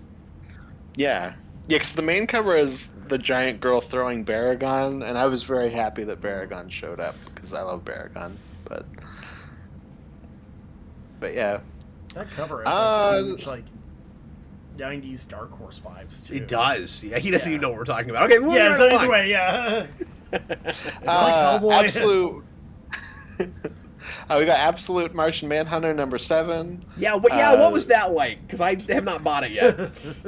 Yeah, that issue's good. This is another one you got to get in print because it has a hold this up to the light page. Yeah. Good. They're still doing that. That's good. Yeah, exactly. Yeah, so this one's basically like in the fallout of the last arc and kind of setting up little things for this new one, but it's more so just kind of setting the stage. It's essentially like another issue 1. Okay. Like you could have just called this like Absolute Martian Manhunter 2 issue 1 or something like that. Like it kind of has that feeling. But yeah, except it's if good so far. Dynamite published it, they would just renumber it and not put season 2 on it. Exactly. I'm not going to stop complaining about that, by the way. Nor should you, because they should have done that. Dude, it's so confusing when you're trying to file it. Like, you have to almost memorize the covers. Exactly. Next up, I've got Void Rivals #25, which is the start of their big event thing in that book, which is the Quintesson War. And Sweet. Oh, look at this yes. cover. That's boss. yes, it's great. Yeah. And you can tell that they're going all in because, like, my last couple G.I. Joe and Transformers issues have had little previews for this, so they're definitely like, go read Void Rivals, everybody. We got this. And yeah, it's good so far. It's basically just setting up them invading, and I'm excited to see where that Let's goes. do another arc of that, too. Let's Yeah, just I make really- this whole year sequels. Exactly. It's We'll just do sequel year. sequel shows. Yeah. Hey, remember Void That would Rivals? be a That good was idea for like a monthly like event where like each week in a month you'd only do like sequel. I things. like that That's idea. cool. That's a cool idea. Yeah. Yeah, I think that'd be a cool idea. I was going for something. Okay, you've got to stop. Okay. Sequel live. Marv You've taken it too far. Just take it too far. Marvel Gam. That was Guggenheim. my brain breaking in real time. That's so you know. Exactly. Next up, I've got Escape issue 5, and I had like a back and forth last night about if this is a maxi or an ongoing. The more I look into it and just reading the letters notes, I think it might just be an ongoing, which is interesting. I'm excited to see how that goes. Even though it's double sized? So I thought it was double sized. I was wrong about that. It is Oh. just regular sized issues. Maybe the first issue was double sized, and that's what threw me off. But it is just regular. My favorite thing about you is that you just make up crap, and then you're delivering it with so much with confidence. I just believe you, and then we find out later Yeah. that you're just making up crap. That is my best quality. Is that no matter what, I believe what I'm saying in the moment. I really admire that about you. Just remember, it's not a lie if you believe it. That's how I BS'd my way through college. Yeah. The same. Yeah, exactly. So but Austin this issue, had this book as his #1 of Really? last year. Yeah. Really? Yeah, I really love Escape. It's fantastic. Like month for month, I think it's my best book. Okay. And yeah, this one has an SS officer and some essentially like Nazis come in, and they're storming a house that the main character was stored in last issue, and it gets very tense. And there's also some great commentary where we follow them for a little bit at the beginning. Yeah. And the soldiers are like, oh, like they're walking through like a bombed out town that they live in, and they're like, oh man, like, that used to be my butcher's shop. Like, I loved going to that butcher shop. It was so nice. Like, now it's blown up. It's going to be so weird when this war is done. Like, we get to go back to, like, the good old days. And the SS officer's like, no. You have power right now. Like, when you get out of this, you're going to be a nobody. Like, people will do things for you right now. Like, these are the good old days. And it was just very interesting. That book's really cool at being just very thoughtful about stuff like that. It sounds interesting. And Everything you said about about- that sounds like a U book. Yeah, exactly. Yeah, Austin, tell me more, just like please. just like lots of conversations about people, like civilians in like essentially Germany, and like how you let stuff like that, like the Nazis come to power. It's Nicholas Bodo wants it's to know very which interesting. animals are the Nazis. Bats. Bats are the Nazis. Ooh, that's a good. That's a interesting, good yeah. one. Yeah. Mm-hmm. Yeah, exactly. I feel like we go to While, cats a lot. Yes. I mean, that's because cats are scary. Cats are scary. Yeah, well, they're half in, half out anyway. That's true, yeah. Look, Constantine didn't lie. Yeah, exactly. But no, and then the good side is more, or like good side. They're both just kind of like sucky. It's war, but like our main side that aren't the Nazis are like dogs, cats, and like the main character is a bear, I think. So. Well, so your other side is dogs and cats living together, fighting, exactly. fighting war Mass together. hysteria. They gotta beat those damn bats. Yeah, beat the bats. That's great. My next one is Devil on My Shoulder, #2. What is that? Have you talked about this? Yeah, I mentioned the first issue when I got it. I picked it up on a whim. It's essentially like a rape revenge, like grindhousey kind of book, and it's super trashy and very much my thing. I am not proving that I pay attention to what Austin is saying. Oh, that's the Kyle Starks one, right? Yes. Yeah. Which, you know what's funny? The same guy that did that book also did like the cartoon wrestling book. Same writer. Actually, he's a man of very many talents. He is, yeah. And it's funny, like he For a split second, I thought you were gonna pick up the trade that hasn't come out for this yet. Like I thought you like went to the future. Yeah, look. You're not gonna believe I like this. Kyle Starks so much. There's only 2 issues in. I have the trade. I broke already. space I've time got for the this book, absolute man. edition of this Dark Horse book. Yeah. Exactly, Austin can't even tell you if this is a mini or an ongoing, but Chris can. I went straight. He's seen it in the future. I went straight to Portland. I kicked out of the Dark Horse doors and be like, "You make this right. You print this right now." Exactly. Yeah. That book does not look like my thing at all. No, and it very much would not be. No, the premise of this so far is you have a priest who, in his past, went on like a whole revenge thing. Teaches this woman that got completely brutalized how to kill people, so now she's getting revenge. The opening of this issue is that one of the people she's getting revenge on owns a soccer team, and she walks in and finds their best player, cuts his feet off, and then mails them to him. It's crazy. I love it. It's great. My next issue is a new one that I picked up this time. I haven't talked about this yet. Even Snyder wouldn't do that in Absolute Batman. Exactly. Yeah. And there's crazy violent crap in that. Well, and issue 1 has probably the greatest content warning I've ever read, where it goes, like, warning, like, the things they do to this woman in this issue are horrifying, and we promise that when she gets revenge, it will be equally as horrifying, so don't worry. It's funny because he's done... I never know how to feel about disclaimers like that, where, like, you gotta get ahead of it, so that people know I played that like a joke, so like it was Okay. fine. But yeah, it's definitely like wonky sometimes when we do that. But no, that one's like 100% a joke, where it was like, content warning, this is rough, and it's gonna get rougher, baby. Yeah, that is great. Don't worry. But anyways, okay. That's fun. It's more like that, yeah.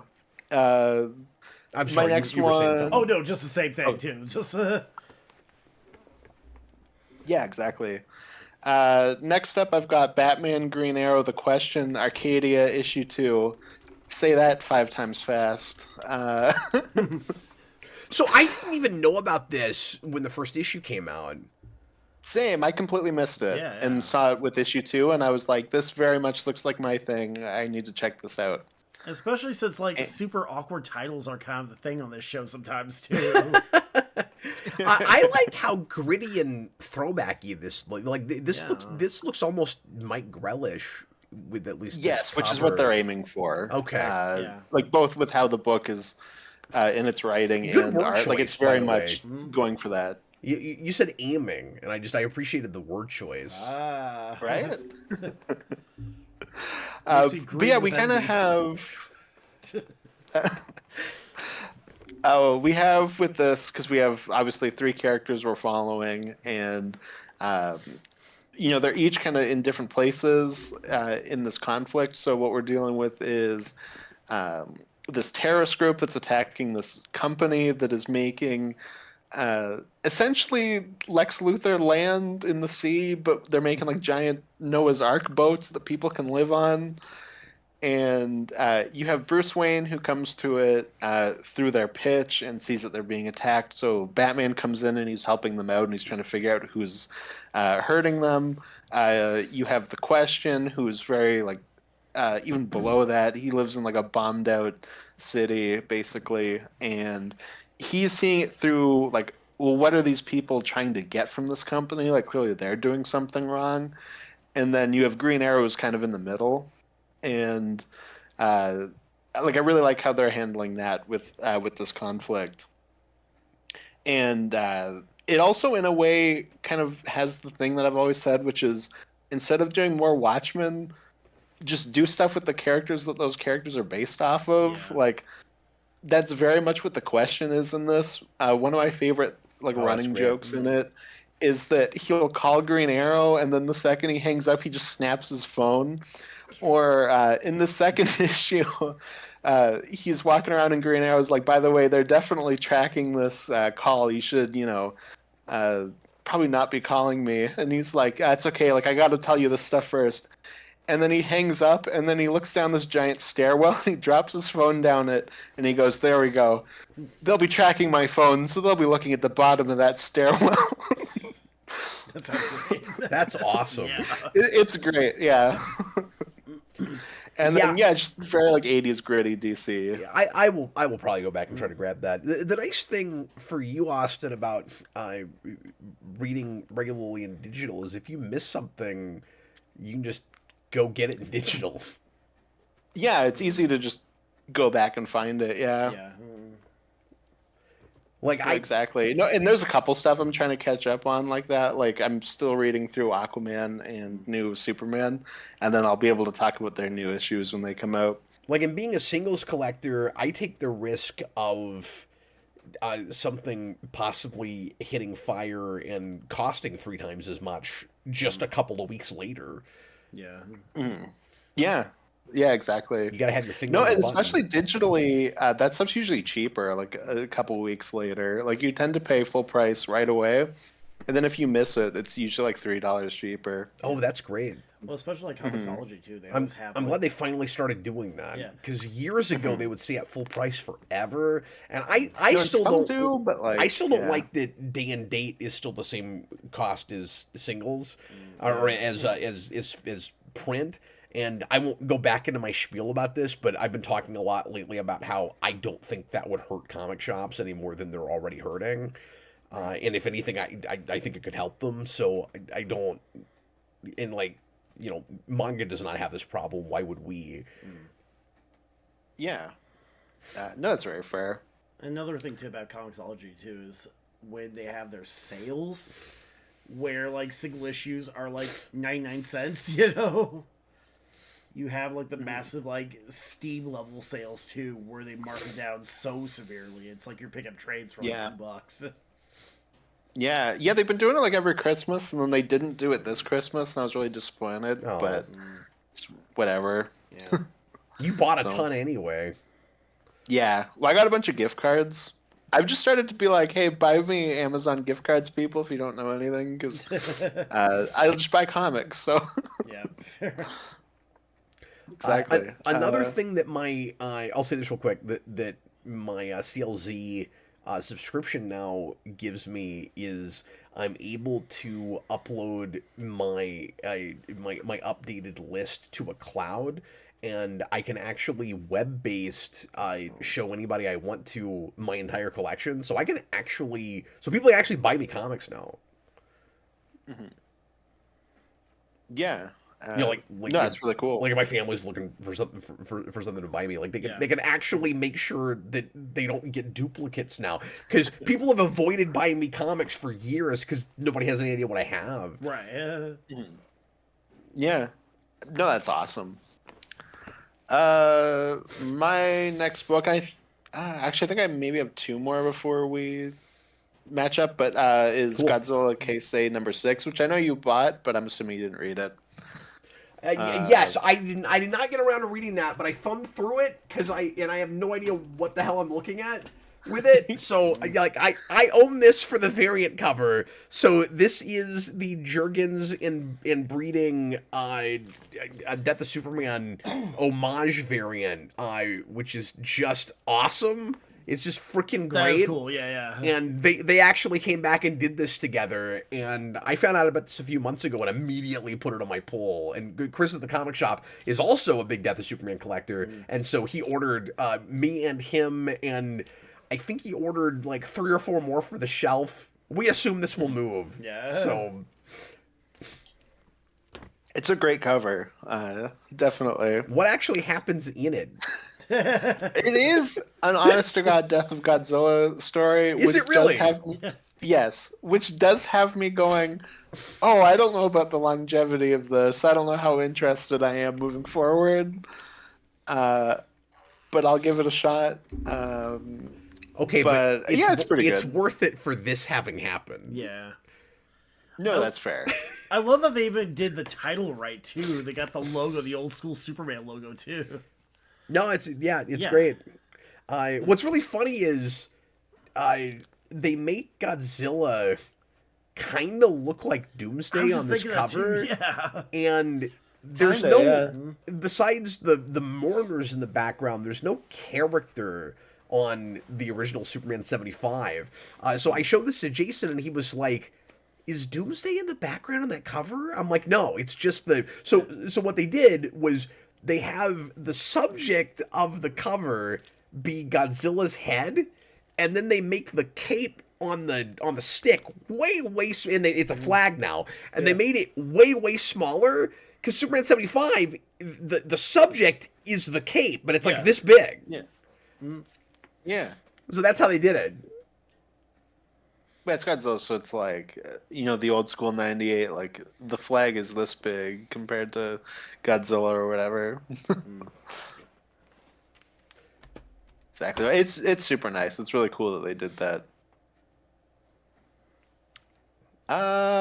Next up, I've got Twilight Zone #3. I'm not sure if you picked up that. I did not. I wasn't like super impressed with the first 2, and I had like 9 books that week, and that was one I decided to sacrifice. And then I figured if they still had it later on a week that was slow, I might go ahead and pick it up retroactively. But tell us how that was. I've just not been super impressed yet. No, that's fair. That's completely fair, because I think those first 2 I thought were like pretty good, but not like amazing. This is my favorite issue of the 3, just because it brings in the missing like contempt for humanity of Rod Serling. Oh, cool. And we make fun of commercialism in it, and that stuff was pretty funny. It's more a story that I think is amusing and like funny than like, oh, this is like crazy or like dark or anything like that. Like, it's more just satire. But yeah, it was pretty good. That's a James Stokoe book, isn't it? You know what? I like this was one of the last ones I read tonight, and I was having to read so fast I didn't get a chance to see the credits. Yeah, but 'cause and every issue's been different. I did see that though, because James Stokoe is an artist. He does like a lot of writing too, where his art is so like weirdly gritty, but I mean obviously not in this issue, but can be like weirdly colorful at the same time. He did a couple books I really liked. He did a book for Shortbox, which was like an indie publisher up in England, called Sobek, about basically a monster fight in ancient Egypt with like the alligator god Sobek. Oh, But that's like cool. the Sobek's dialogue was all just like, "Hey man, what's up? I gotta fight this guy. All right, man." And yeah, he's got his worshippers all around, like, "Sobek, our lord, please save us! Please bring justice." And he's like, "All right, man, cool." Yeah. He also did a book called Orc Stain, which I really liked, which is one of those that I can give you like a basic rough outline of like just vague notions of the plot, because like it was more, the world building was better than the actual like beat for beat story too. But it was just about orcs and orc society and like an orc thief who's gonna go on, you know, a D&D quest, but like some of it, I know this is a family show, so there's a lot I can't go into about what they use for currency, what, you know, body part, no. what body part they chop off of their enemies and chop up and use as coins. But like there was other stuff too where they said like none of the orcs actually had names, so like the main character is like One Eye, and he works for like Big Nose or whoever. But when they die, they get a number, and so it's like, remember he died bravely in battle, number 243. So it was one of those where like the actual world itself that he created was more interesting than the actual like beat for beat story. Yeah, no, for sure. No, that's kind of how that Twilight Zone issue plays. It's more just like funny satire of like, it's basically because like it presents as like a fantasy thing. Yeah. And I should have instantly realized this is what we were doing when we were doing a fantasy thing in Twilight Zone, but it's more of that like post-apocalypse, like now it looks like it's the past thing. And it's like the society worships the almighty Cola because they found like an old museum and there's like a dancing animatronic Coke ad. Nice. And they're like, Now I wish I'd bought it. They're like, this is God. Yeah. Okay, that sounds like my kind of thing. I should have bought that. And I was laughing so hard, and I was like, that's like perfect. Just like we suck. This is, you know, like the greatest thing we ever achieved. Yeah, I mean it's again just because I like the artist's work, I was meaning to buy it anyway, but now I'm like double sold. Yeah, no, and it's great art. It looks fantastic. Yeah. Do you have any other solo stuff? So yeah, I thought we were just on to ours, but I missed. I've got Absolute Superman 15. Oh, yep. Which is my last solo book. And yeah, so like I said earlier in the chat, like 14 and 15 kind of came out really close. So I thought I only had one, but I had two. But basically, 14 is the end of all the Ra's al Ghul stuff. And then 15 is more just showing what the new status quo is for Superman.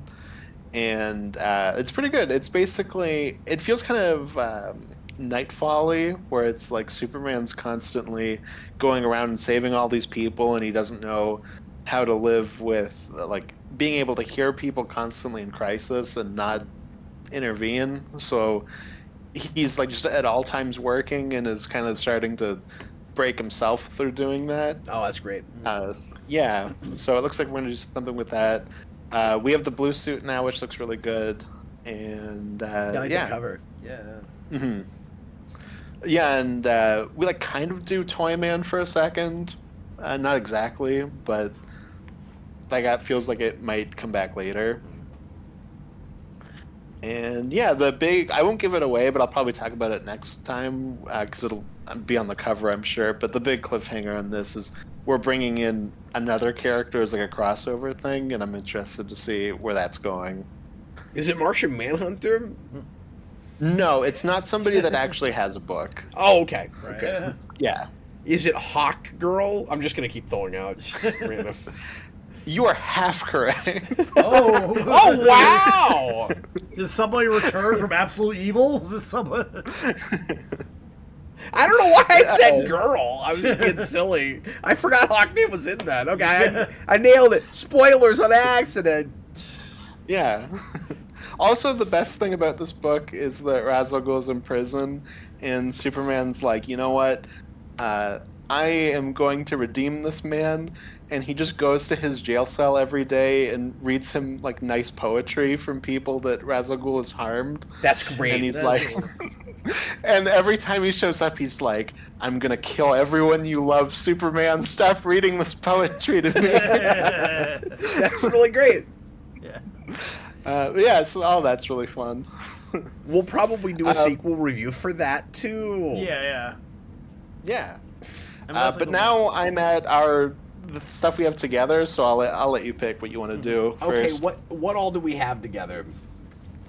So it's what, Batman 5, Night Fight, Absolute Wonder Woman, and Kryptonite Spectrum. You said. You didn't get the Arkham special, right? No, I didn't pick that up. Okay. I still haven't read Absolute Evil. I need to do that because I did buy it. Yeah. Batman Night Fight. Hawkman said that, by the way. What else? What else did you say? Wonder Woman 15. It's just those three, right? 4, including Kryptonite Spectrum. 'Cause I'd Yeah, forgotten which we that. don't have to get into. We talked about that last Okay. night. It's great. It's got Yeah. a super fun ending. It's as Yeah. clever and creative and has as much cool wordplay as the rest of that, and it's got a shocking but perfectly acceptable and correct for Golden Age type stuff ending. It's nuts. Yeah. No, it's crazy and beautiful and just everything that Kryptonite Spectrum is. But it It's absolutely really just sucked everything landing. on the good side of the spectrum, yeah. And that is it. Yeah, and it does a lot of fun stuff with all the Kryptonite things that it's been building all the way through, and I like what they do with Kryptonite Man and all that.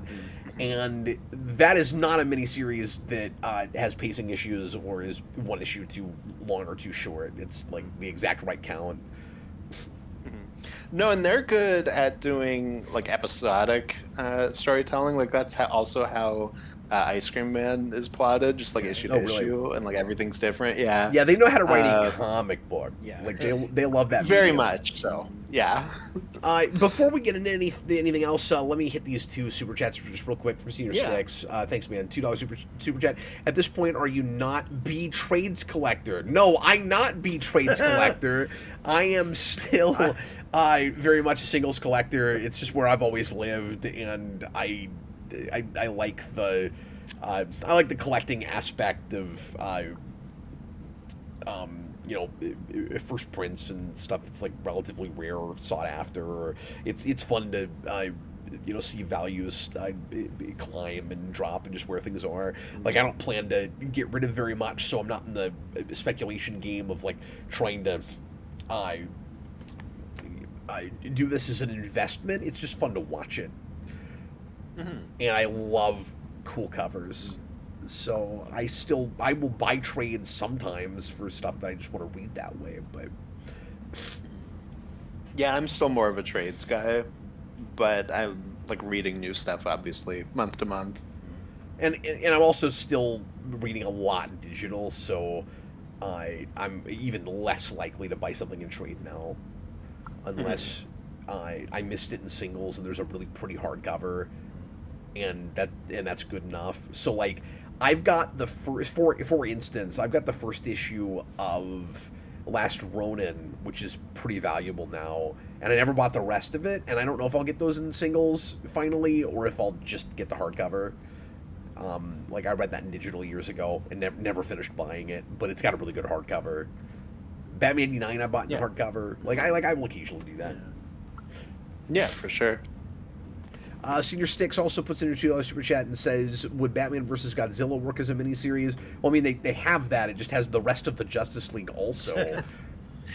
If Toho was like how they are now, where it's like just Godzilla's everywhere, when DC had the Adam West Batman book, that was the time to do we it. probably would have gotten it there. Yeah, that movie that they never made.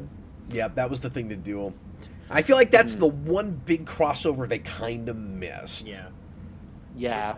If they did Batman 66, you know the joke they would need to have. They would need to have the Godzilla repellent.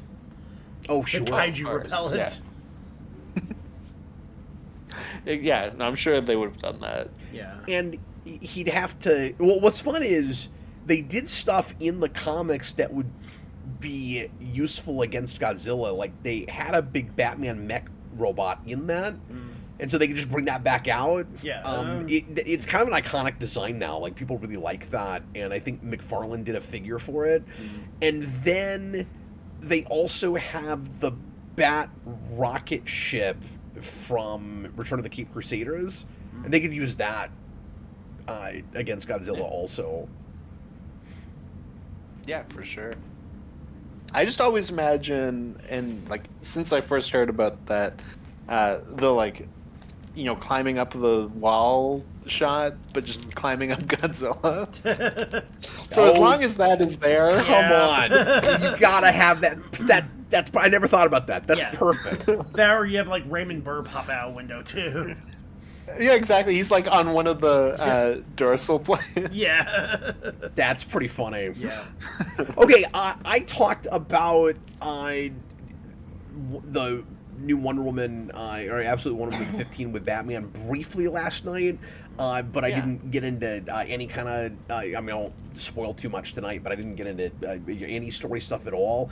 But like I said last night, this book makes me so happy every issue, and this was no exception. The dynamic with Wonder Woman and Batman is just perfect, and I kind of figured that would maybe be the first character she meets that really puts her off, and she isn't able to, like, find the silver lining in him, and we don't do that at all. She loves him like she loves everyone, and he immediately makes the good out of him. Yeah, he immediately warms up to her. He hanging out with Absolute Wonder Woman feels a lot more like a typical Batman. Like she brings classic Batman out of Absolute Batman. Yeah, and it finds a pretty decent, if not somewhat callable, way to do a big fight between them. Like, you always have to have that, but it doesn't open with it. It isn't like they don't do the typical I don't understand anything about you, let's fight for a minute before we have any conversation. It's the opposite of that, but then there's a mind control thing that happens with Wonder Woman where Batman's forced to fight her briefly, and they don't spend too much time on it or anything. It could have been half the issue, and it's not. No, and the logic behind it was so cool that just having that alone was worth it. Yeah. No, I think so too. I'm excited to see her in his book and see how that's handled. I was kind of surprised, like, how much of a standalone issue this is, knowing that it was going to be a 2-part story. It's kind of handling it like the initial Arrow and Flash crossover did, where it's like he shows up in his show and then the other guy shows up in the other guy's show, and they're kind of separate stories that are just tangentially I assumed connected. It was, I assumed it was a 2-parter, and then I saw Snyder online say like, no, they're completely disconnected. They're just both, them together, like back to back. And I was like, oh, okay. I didn't realize that's how you were handling it. I just assumed it was a 2-part story. Yeah, they just come up with an excuse at the end for her to go, or for her to go along with him into his book. But I also like that, even though it's not like a big cliffhanger ending where it's one story, they do get up front right away and tell you that she's going to be in his book next month. In the credits at the start. Mm-hmm. Yeah, they do a cool credit where it's like, like Batman's off doing this with Wonder Woman. Wonder Woman's doing this next in her book. It's neat. Yeah, exactly. I think one of my favorite moments is when she mentions that they're going to have to do something very, very violent, and Batman says, "I like the part where there's going to be violence." I really like the part where she goes, "You're very stealthy," which is like amazing considering how big you are. Yeah, You big are? you are, yeah. She basically calls it out for the Ninja Turtles 2014 thing. There's some really nice subtle banter like that. They're wonderful together. Yeah. Yeah, they've got like good sibling energy I when they agree. talk to each other. Yeah, I didn't see any sexual tension with it. No, like it feels like a loving big sister, and then like the 13-year-old like edgy brother like hanging out, but like they both kind of still have that sibling pairing thing where like they still love each other at the end of the day. Like they have like that kind of energy, and it was great. I thought that was darn near perfect. Yeah, And definitely. And the setup for more crossover things to come at the end was really classy. Yeah, and another great panel layout. Yep, pretty classy. Okay, the big thing that our next two books have in common, Austin. For me, Yeah. I'm just gonna mention these together. So we have Batman 5 Fraction and Night Fight 3. The last reviews I did of each of these, I was a little down on, and both of these series massively won me over with each of these issues. I thought these were Okay. both pretty great. Yeah. So on Night Fight, Yeah, because every time we've talked about it, you're like, because we've both been, I would say, on the "this is okay" train. yeah. But you're like more negative okay, and I'm more positive okay. Where I'm like, this is like fine, but like each issue has a moment that I really like, so I'm like that kind of shines out over the rest of it just being okay. Yeah. Issue 3 cuts off like everything and just focuses on the stuff that I really like in the first two issues. Yeah. And I'm like, oh, this is really good. No, no. With 3, I saw more of what you were seeing in it. Where Yeah. I kind of wished. This is one of those where I kind of wish I had it all at once, because this probably reads way better in trade. That's fair. That's fair. No, so I have two things with Night Fight, which Yeah. is that it's like everything that I liked in issue 1 and 2 is dialed up to 11 and is like the main focus of this issue. I really like everything with Tim in this. The whole like you haven't solved my murder thing actually like choked me up a little. It was really great. Yeah. And also at the same time, there's a thing that they set up in this book where I'm like, oh no, this is how we're gonna bring Batman back into KO. Yeah. And it's gonna suck so hard. Yeah. So like, what both saved it and kind of hurts KO possibly is that we're finally linking it back to KO. Like once he's talking to the heart, the entity thing that's caused the tournament, and we linked it back to all of that. It was easier for me to sink my teeth into it. But then when it suggests that, so the whole idea is Batman's going through these trials where he has to fight all of his Robins in various weird, like, futuristic versions of Gotham. And if he succeeds, then the heart will bring him back into the battle. And so, like, once it started talking to him, I was a lot more on board with this as a story unto itself. But I'm with you. As soon as it brought that up, I was like, I don't want that. Because instantly I'm like, oh no. Because we both like KO. Like I'm enjoying KO. Yeah. But the big thing I have with it is like, I really hate like everything with the Joker and like just how much he's taking up that book. And instantly in that moment I was like, oh no, the end game is going to be Superman versus Joker, and then Batman's going to have to come in, and then we're going to reverse Joker taking Batman out, and Batman will take Joker out this time, and I'm like, oh no, that's where this is all going for the end, isn't it? Oh. I think alternately, what could end up happening is Batman comes back and then Superman and Batman have to fight. Maybe, possibly. And so they're like trying to throw you off the trail with Night Fight, where it's like, because we bought this a little bit, where it was like we're taking Batman out of KO, but he's Batman, so he's got to have his own big adventure on the side.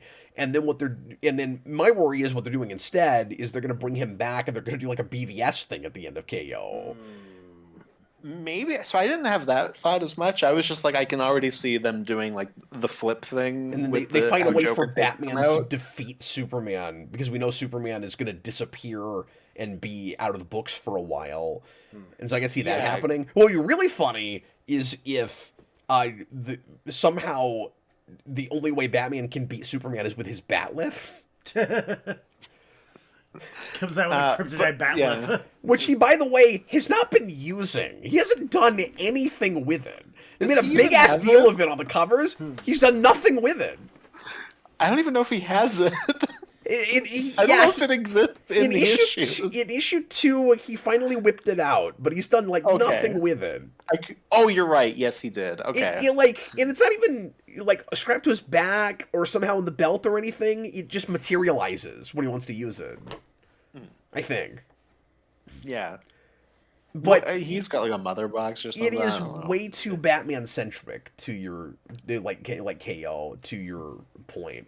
I'm just worried about how that pays off. I do think at the end of the day, Superman will probably win because that's the reason he'll be taken out for a bit. Oh, yeah, probably so. Right.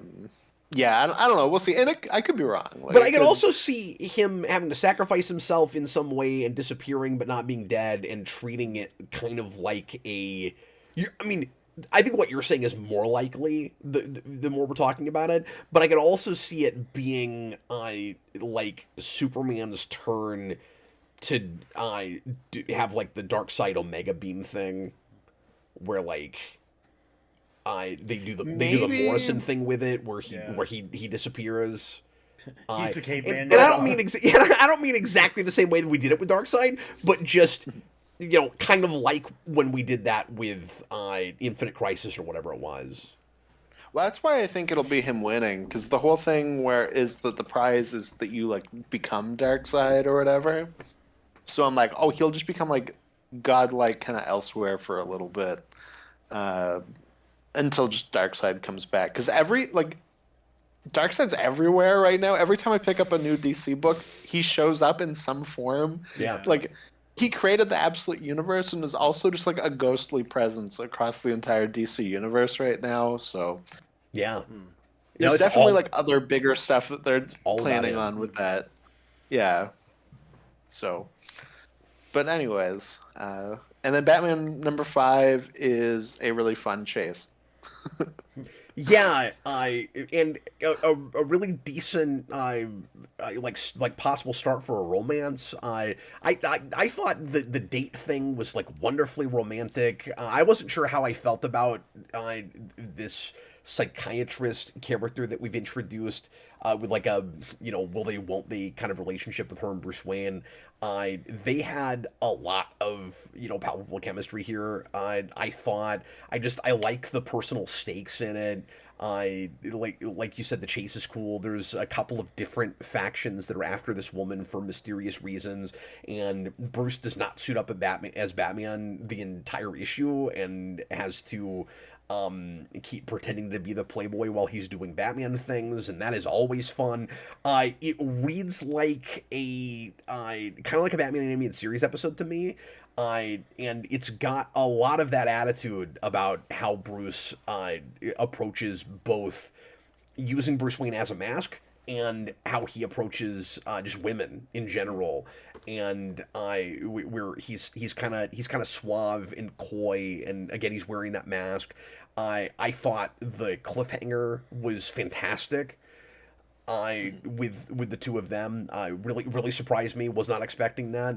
And I have not been this impressed with the series so far. I thought issue 1 was okay, and then it's been a little hit and miss for me. I wish this was the first issue. If it opened up with this, I would have been so freaking stoked. You can't open with this. But fair enough. I wish somehow it could have opened with this. Yeah. I just think Fraction's very consistent. Like, I think issue 4 is kind of just setting the stage in certain ways, and you kind of have to have issues like that. But this is kind of just how I felt about every issue. Interesting.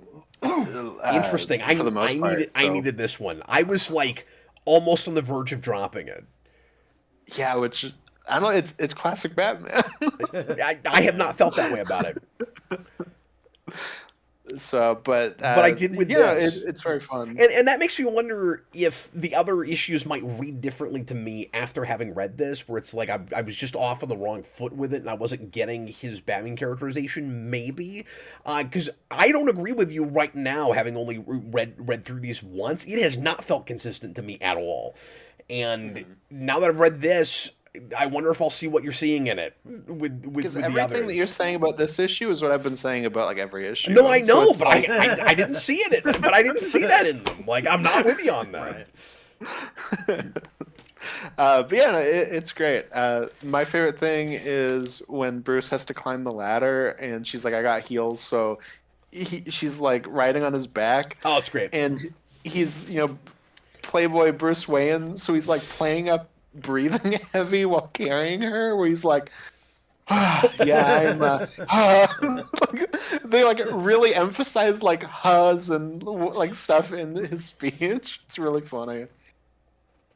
And he's got like one of the smoothest lines where he gives her like this little gift that's like the super expensive cube thing. Yeah. And she's like, "Oh no, I left it in the dumpster." And he's like, "That's okay, I can buy more, but I can only have one of you." Yeah. I'm like, "That's so smooth." It was great.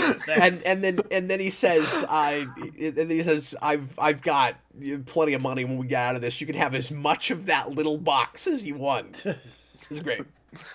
Yeah, I'm like, God, get a room. He's got plenty of those too.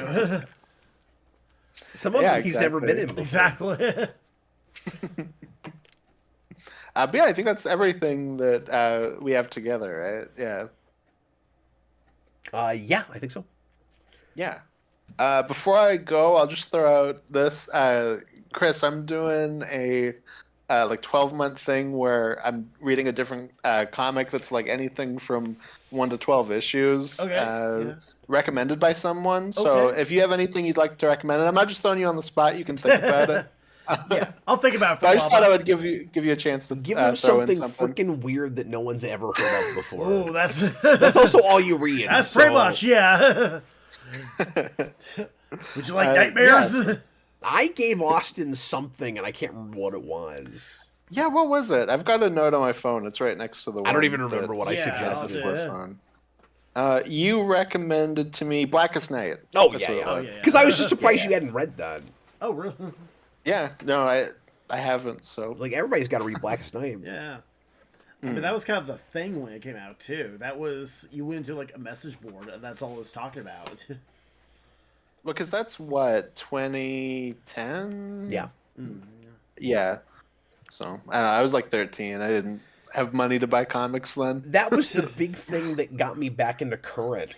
Because it had just ended, and the shop I went into had all of it in singles, and so I just bought the whole thing. Right. That's awesome. Yeah. But I will let you guys hit the road, because I know I'm sure you have a ton more to do. Oh, God. And my segment took a long time. I got 2 and I'm whole sorry boxes. about that. No, you're good. I knew this was going to be a crazy long one. I'll think about something. I'll dig through the archives here, see what I can pull Yeah, up. exactly. Yeah, and then either next week or like you can also just message me too, like whichever. Make it so weird. Make it the antithesis to Blackest Night, where it's like, wait, what the hell is that? Exactly. Yeah. Yeah, exactly. Make it really disturbing. Like, try to give Austin nightmares. Oh. It's not possible. Yeah. But every show Chris comes up with like all these cool books, so I'm like, I know you'll pick something cool. So yeah, I mean, I like to think I find, I like to think I know where to look. I want it to be horrific, man. I want it to be like the smuttiest thing you could possibly come up with. Yeah, exactly. How would you like to read Tara Witch of the Black Rose? I think that's more than 12 issues, though. But I can sample it too. Like if it's like a big ongoing, like somebody put in Bendis Daredevil, like I'll probably just sample it. I will say that all you really need to know is like one panel from that series. Just Google like Tara Witch of the Black Rose and Samantha Brown and the word haunted. That's all you will need to Google. You'll get that. Jim Ballard. Hold on, let me write this down. Yeah. Jim Ballard like did that with his wife too, which you want to talk smutty. I think there was actually like I think a marriage was consummated during the writing of that book. Dude, when you started that, I thought you were gonna say look at any panel from that book. Well, Starting any sentence with "you're talking smutty." Well, let me tell you, is always a great way to say it. Like, you know, you're not wrong there, but there is a very famous panel from that. But like our buddy Robert's threatening to make me read Marvel, so there's. No. I won't make you do that, man. Please, can I like request one be removed from the pile too? Removed from the list. I mean, if he does ultimately tell me to read Marvel, then yes. Chris is like a real friend. Exactly. Like you don't need. Unlike some people. Yeah, exactly. Stuart Robert. Marvel. Robert. It's Cal AOL. Cal AOL Turner. That's Austin, thanks for reviewing books, man. Yeah. Yeah. No, I'll talk to you guys later. Have a good night. We'll see you soon. See ya. Marvel. That's Chris. Why don't you go ahead and go through your stuff, I don't have and too then much. I'll jump back to mine. So, just because Austin and I have been talking for a long time, you might as well jump in here. I'll just run through a few things here. I picked up. This is Endeavor. It's actually it's by Stephanie Phillips, who mostly I know from like some Marvel stuff I haven't really been too super thrilled with. Yeah, but like, I've not heard great things. A lot of her creator-owned stuff. This is from Distillery, which is a publisher that I'm aware of. Like, I couldn't tell you what all they've done, but, like, they are around. I mean, as far as, the first issue of, like, a cool horror book, I mean, it's actually kind of interesting. Basically, it's about a family on just, like, a little luxury cruise, and things are happening. They compare it to... Things are happening. Things are happening. These are the kind of insights you can expect. Exactly. 2 hours into this big, long comic show. Yeah. But, again, like, there's a play going around at the end, and they compare it to... There's, like, a little subplot, some flashbacks involving, like, Captain Cook and his, like, an incident where, like, his crew got sick. So, I mean, it's... And there's, like, a family drama that kind of, like, grounds the whole thing, too. So, we just put this... So, yeah, overall, I thought this was a fun book, and I think it kind of... I think a lot of the shows we've done, there's this kind of a theme, too, where the writers are saving their good stuff for their creator-owned stuff. Yeah, absolutely.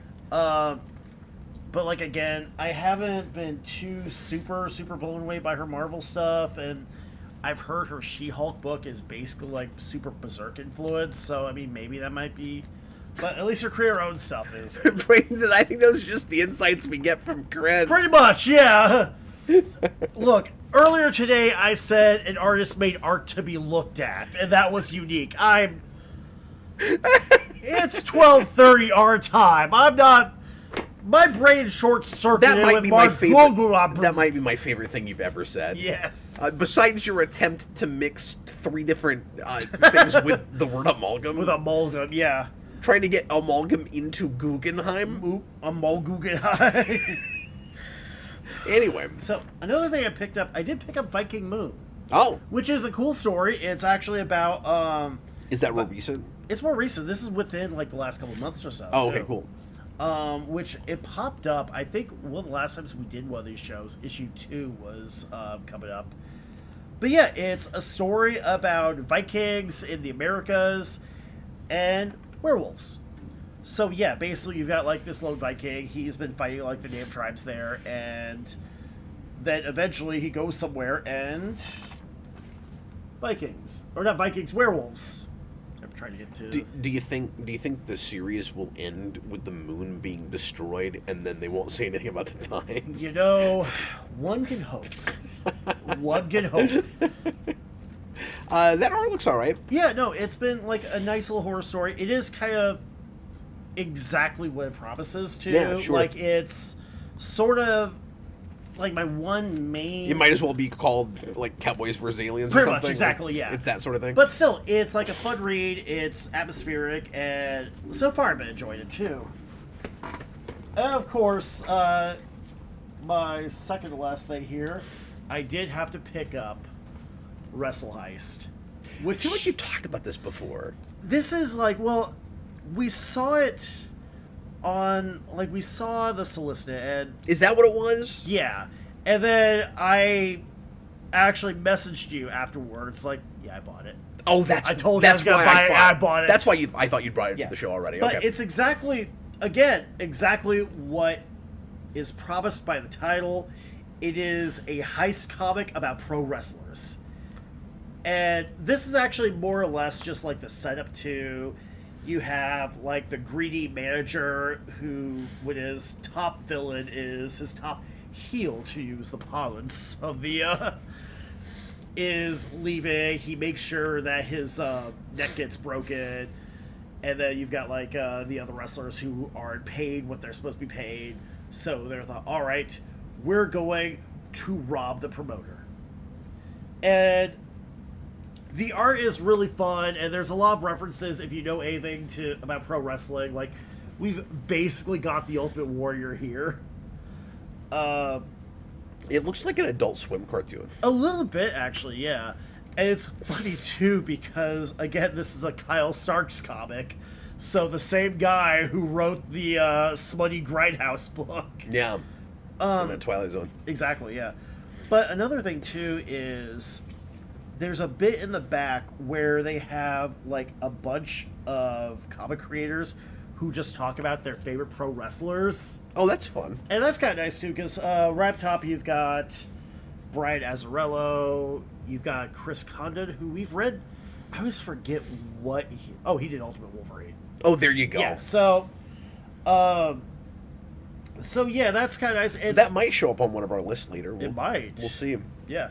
Jay Gonzo, who did La Manos del Destino, which is a trade I picked up recently because... Perfect pronunciation, yeah, I'm sure. Exactly. My Spanish is fluent.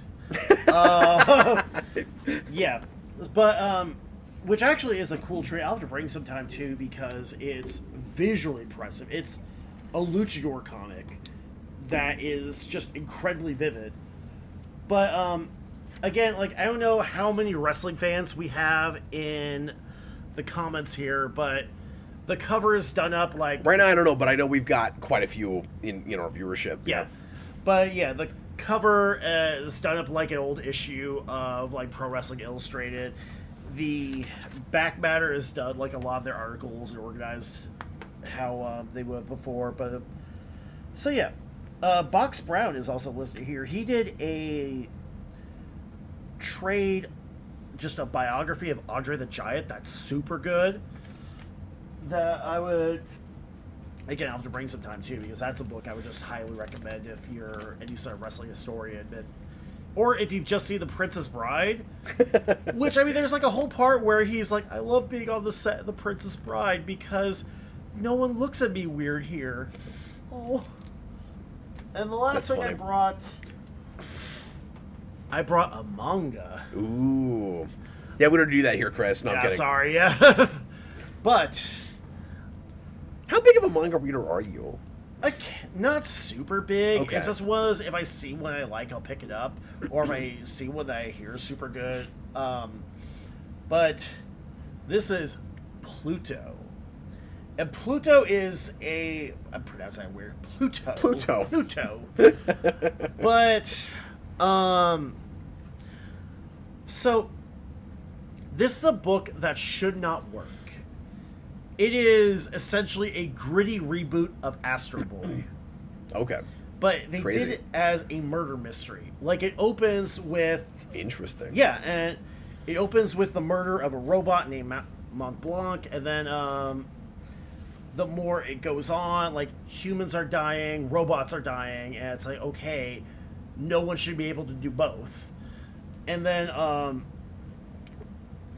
it turns out the detective that's investigating is himself a robot. And it's kind of a twist, too, where he's, like, chasing a bad guy, and then he just, like, shoots an arm cannon. Like, and it's not a straight adaptation of Astro Boy. I mean, there's Astro Boy-like characters in it. Pluto was an Astro Boy villain in both, like, the, at least in the cartoons. But that being said, it's actually officially endorsed by the Tezuka estate, too. Interesting. So, yeah. Okay. So, that's my stuff. Yeah, cool. Well, I'm going to rapid fire through the rest of the back issues from the last few weeks that I've got that I didn't talk about with Austin.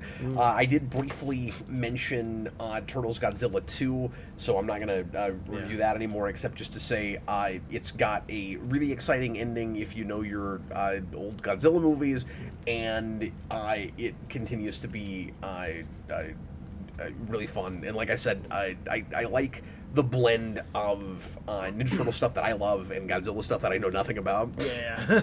But I would say this reads more like a Godzilla comic than a Turtles comic by the second issue. Yeah. Because I said first issue, it's nice that it's kind of a little bit more serious, gritty 87 Turtles. Right. And it is still looking at it through that lens, but it's doing so much more Godzilla iconography now that the tone of it is feeling more in that direction. Right. And they've got a whole thing with Splinter and the Turtles having to meditate in order to fight Rodan and stuff. Yeah. Or is it Ghidorah? And so that's really fun. Right. And so they kind of like astral project, and that's fun.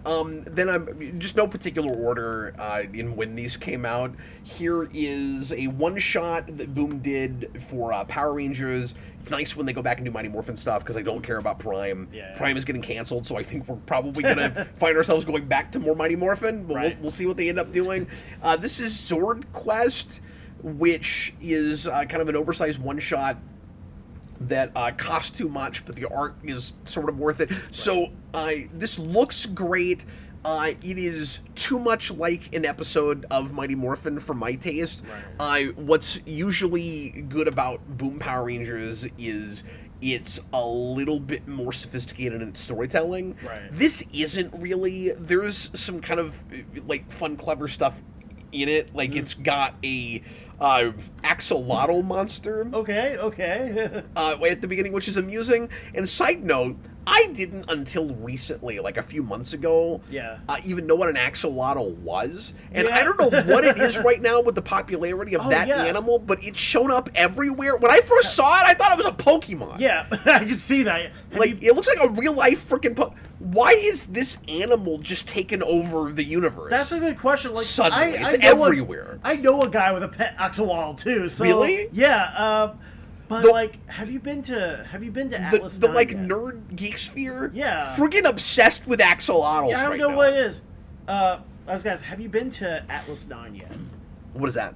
It's basically. Do you know what Meow Wolf is? No. Okay, so You're speaking a different language. It's right basically like a big kind of interactive museum. Okay.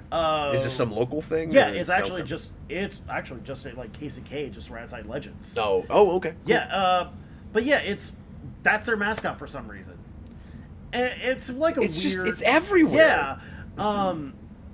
And like X9 is kind of like a cool thing where there's like a storyline to it where there's like a lot of really cool interactive stuff, and it's like supposed to be a movie theater that somebody tried to open a portal to another dimension, and so weird. Yeah. I mean, it's tough I'll have to check that out. I didn't know about this. It's tough to describe without having, like, a Beowulf as a reference. Wait, we've got so much to do. Sorry, I've got to move on. But anyway, so, like, there's an axolotl monster. Yeah. But this is just the kind of... Power Rangers does this a few times in Mighty Morphin. Yeah. It's the typical... All of the Rangers have to go on really generic personal quests in order to... like learn something about themselves that's like kind of obvious and isn't actually developing progressing character in any way. Right. Just so that they can get their Zords back, because Jason does something stupid at the start of this that makes them lose their Zords, and then they have to go on this quest.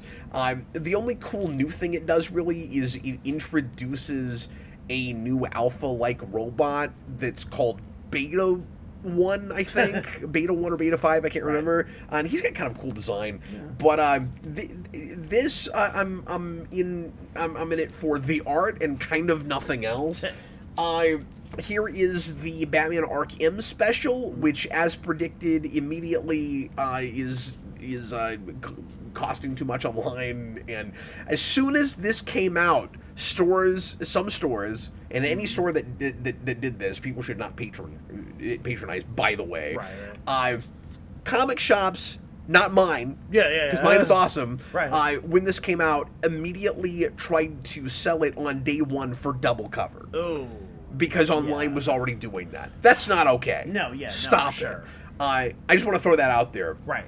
But all the speculation right now is in Absolute Batman, and people are treating it like an investment. It's crazy, and the bottom is going to drop out on number one at some point, and it's going to in a few years lose 85-90% of its value. I'm positive. Right. That is not going to stay at 100 to.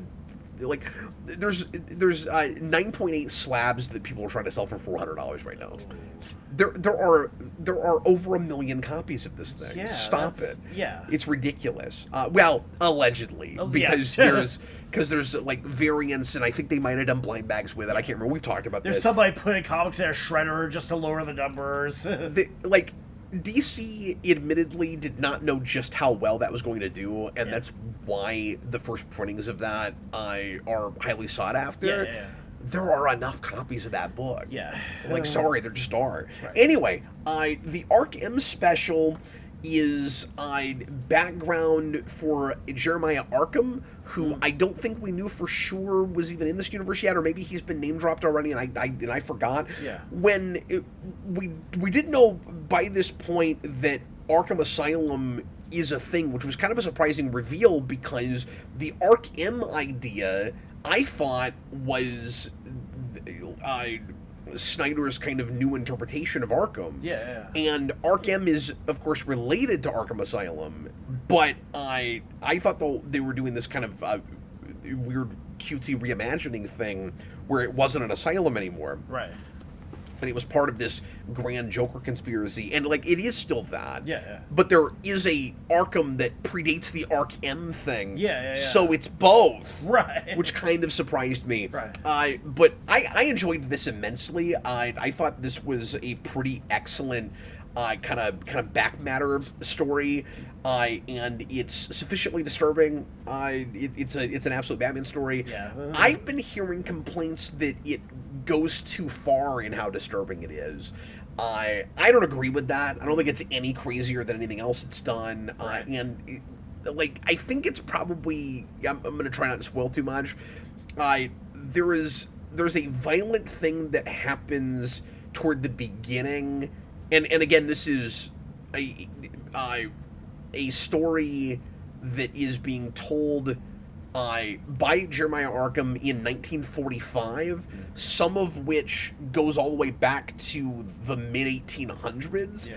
And there's a thing that happens in the 1800s that's really violent with children, and I think that's probably where people are saying it goes too far. Yeah. I think for a backstory thing, it doesn't.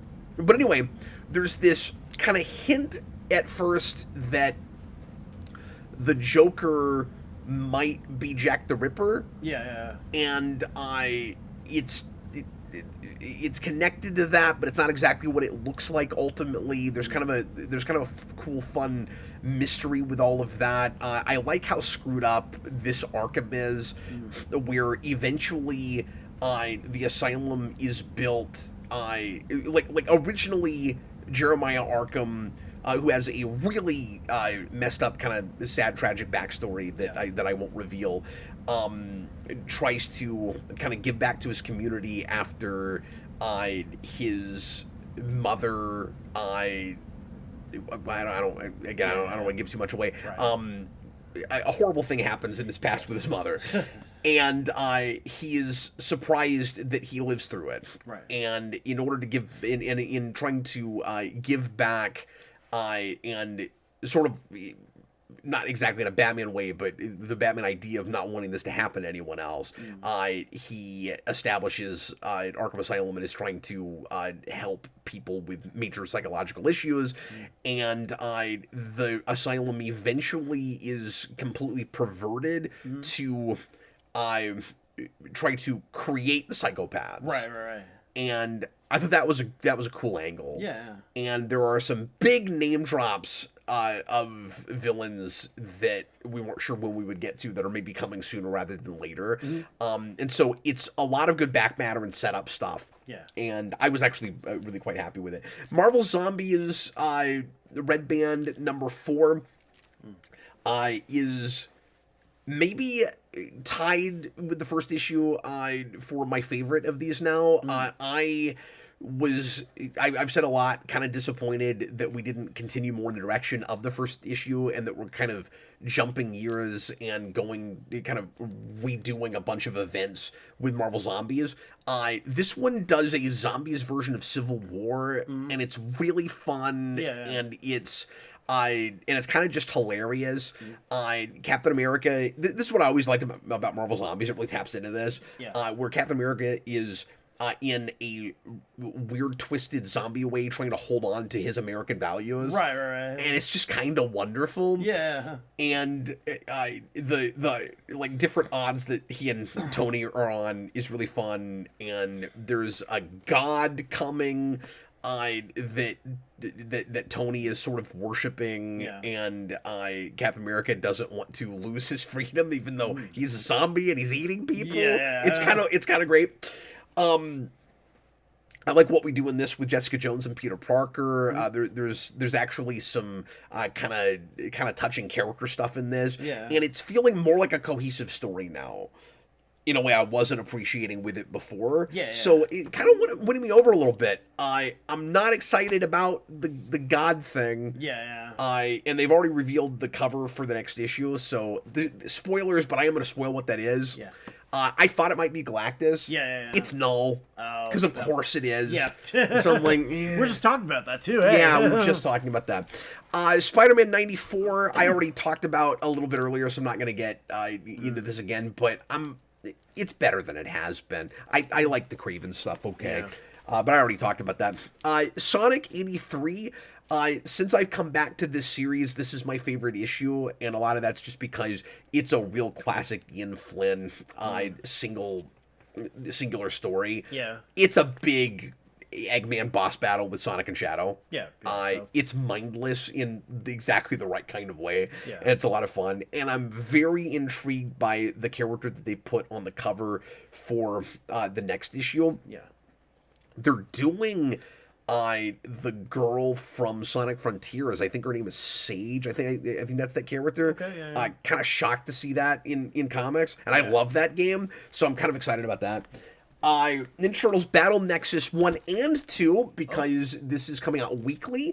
And pretty good start to this. A little bit too slow of a burn for me, but I'm happy with the material that we're getting so far. This is exactly what it looks like. It is a bunch of different iterations of the Ninja Turtles and characters from their universes all coming together in just like with because it's comic events, so we can't get away from this. Just like with DCKO, a big tournament. and it is basically Turtles Forever on steroids. Nice.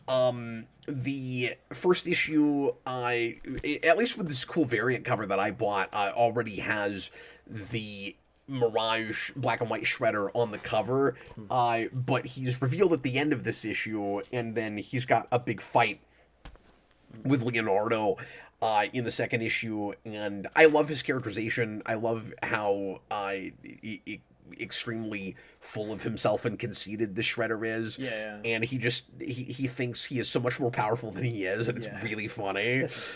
A lot less crossovers so far than you would expect. We haven't brought in yet any Turtles besides the IDW versions, except for in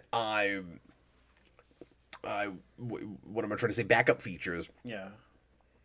Except there is one character that is clearly a turtle that is wearing a hood, right? That is in prison with them for a bit, and we haven't revealed. I'm surprised that there's not a reveal at the end of the second issue as to who that is. Right. I'm thinking it might be Last Ronin, but I'm not sure yet. Yeah. But I like the kind of setup for the tournament in this, where it's originally like an evil cosmic underground fight club. Yeah.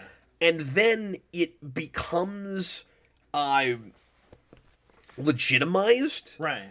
And the whole universe kind of celebrates it, and people fight there because they want to, and it becomes like Cosmic Olympics. Yeah. Which is a cool idea. Right. And then the Turtles are brought into this because there's a bad guy that was thrown into kind of a cosmic purgatory. Yeah. That escaped it. And there's a big mystery as to why he escaped it, because it's just like a portal opens and he goes through it. Yeah. And he has taken the tournament over and corrupted it and made it evil again. Yeah. And he's wanting to punish every Ninja Turtle in the universe for getting him thrown in that purgatory. Right. And I don't think we're supposed to know yet why he hates the Ninja Turtles. Yeah. But he hates them. Right. And so anyway, so that's kind of the setup for it. But it's Tom Waltz. The writing is really good. But it's a little slower than I would expect. Yeah. So far, it's getting I don't know, about as much done on 2 issues in as KO is doing. Yeah. Immortal Legend Batman 5 is just fantastic. This is another one of the series, though, that I thought was ending at 5 that is continuing. And I don't know how many more issues it's getting. It might be done at 6. Right. I should just look this up. I'm not sure. I had this on my list last night, so I've already talked about this a little bit. But it is doing a great job of paying a lot of stuff off. Yeah. And finally bringing in Robin and Nightwing along with Batman and paying off the evil Shadow Batman stuff. And it brings in the Joker, and I like the big cliffhanger at the end of this with the Joker. And anyway, once again, it's Batman repackaged as a Power Rangers tokusatsu thing, and it is just as much fun as it sounds, and the art is spectacular. And then that's everything I read, and so beyond that, the other stuff that I have bought over the last few weeks that I haven't gotten to yet, Shredder 4, great covers, story's been kind of weak, but I haven't read that issue yet, so... Yeah. The big theme for tonight is I'm won over on stuff that I was finding mediocre. Yeah. So that's cool. I liked pretty much everything I read. Yeah. Over the last few weeks. Batgirl 15, still buying mostly for covers. We talked about this before. I was hoping to finally get this read, Doctor Strange 1, and I just haven't done that yet. Casey Jones 3, I've not read that yet. Godzilla 6 we talked about, and then the rest of this we talked about. Yeah. So, again, I haven't actually read this because I will have no idea what the heck is happening in it. But that's all my new stuff. Okay, Chris, before I get into my insane amount of back issues that I'm just going to thumb through and show you guys some of the crazy stuff that I bought. Right. Let's take a real quick break. Yes. We need to prepare ourselves for this. And then the last thing we'll do tonight is go through our top 10 of stuff that we reviewed last year. We're going to do that real briefly. We're not going to spend a ton of time on that. It, you know? And I'm thinking about even putting myself on a clock for this stuff and just seeing how much I can get through. And then I might show more next week, or I might just be as rapid fire as I can be. Yeah. But we're already coming up on 3 hours. We knew we were gonna have a longer one tonight. Yeah. But we'll see just how much more we can get through before we both fall down and go to sleep on camera. Yeah. We'll be right back. Give us just a few minutes.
All right, we are back.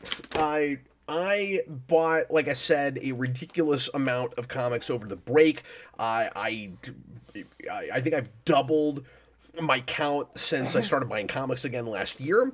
And Chris, I actually went back in my database and looked at my purchase dates and discovered that there is a period between 2024 and 2025 of 6 months where I did not buy one issue. Really? And then I got back in. Yeah. And then last year in total, I probably bought 500 to 600 books, maybe 7. Yeah. And then I just bought that many again. Yep. So we are at about 2 hours and 40 minutes. Yeah.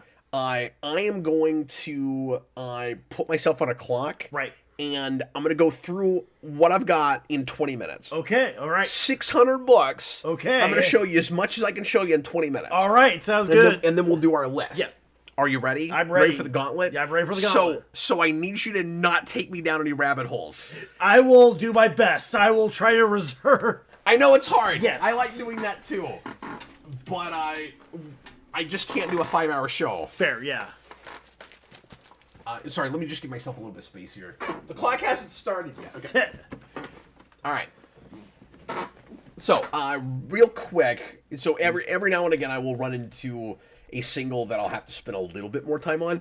But this is Batman 206, and Vince gave me this for Christmas. Oh, nice. And this is now one of the older Batman issues I have. This is well, no, I say that I've got some mid-60s stuff. This is like 68. Yeah. I think the oldest Batman issue I own is from 47. Right. I've got one that goes back that far. But anyway, he just thought this cover was really funny. It's like Batman being taken to the gallows. Yeah. So he gave me that. He also gave me a Batman bumper sticker still intact from 1982. Okay, that's cool. That's pretty great. Yeah. All right, and then I got a minor key. This is X Factor 19 in a really nice grade. I got this at the flea market from that booth that I've been buying a lot from. Yeah. And this is the first full appearance of the Horsemen of Apocalypse. Nice. Love the cover.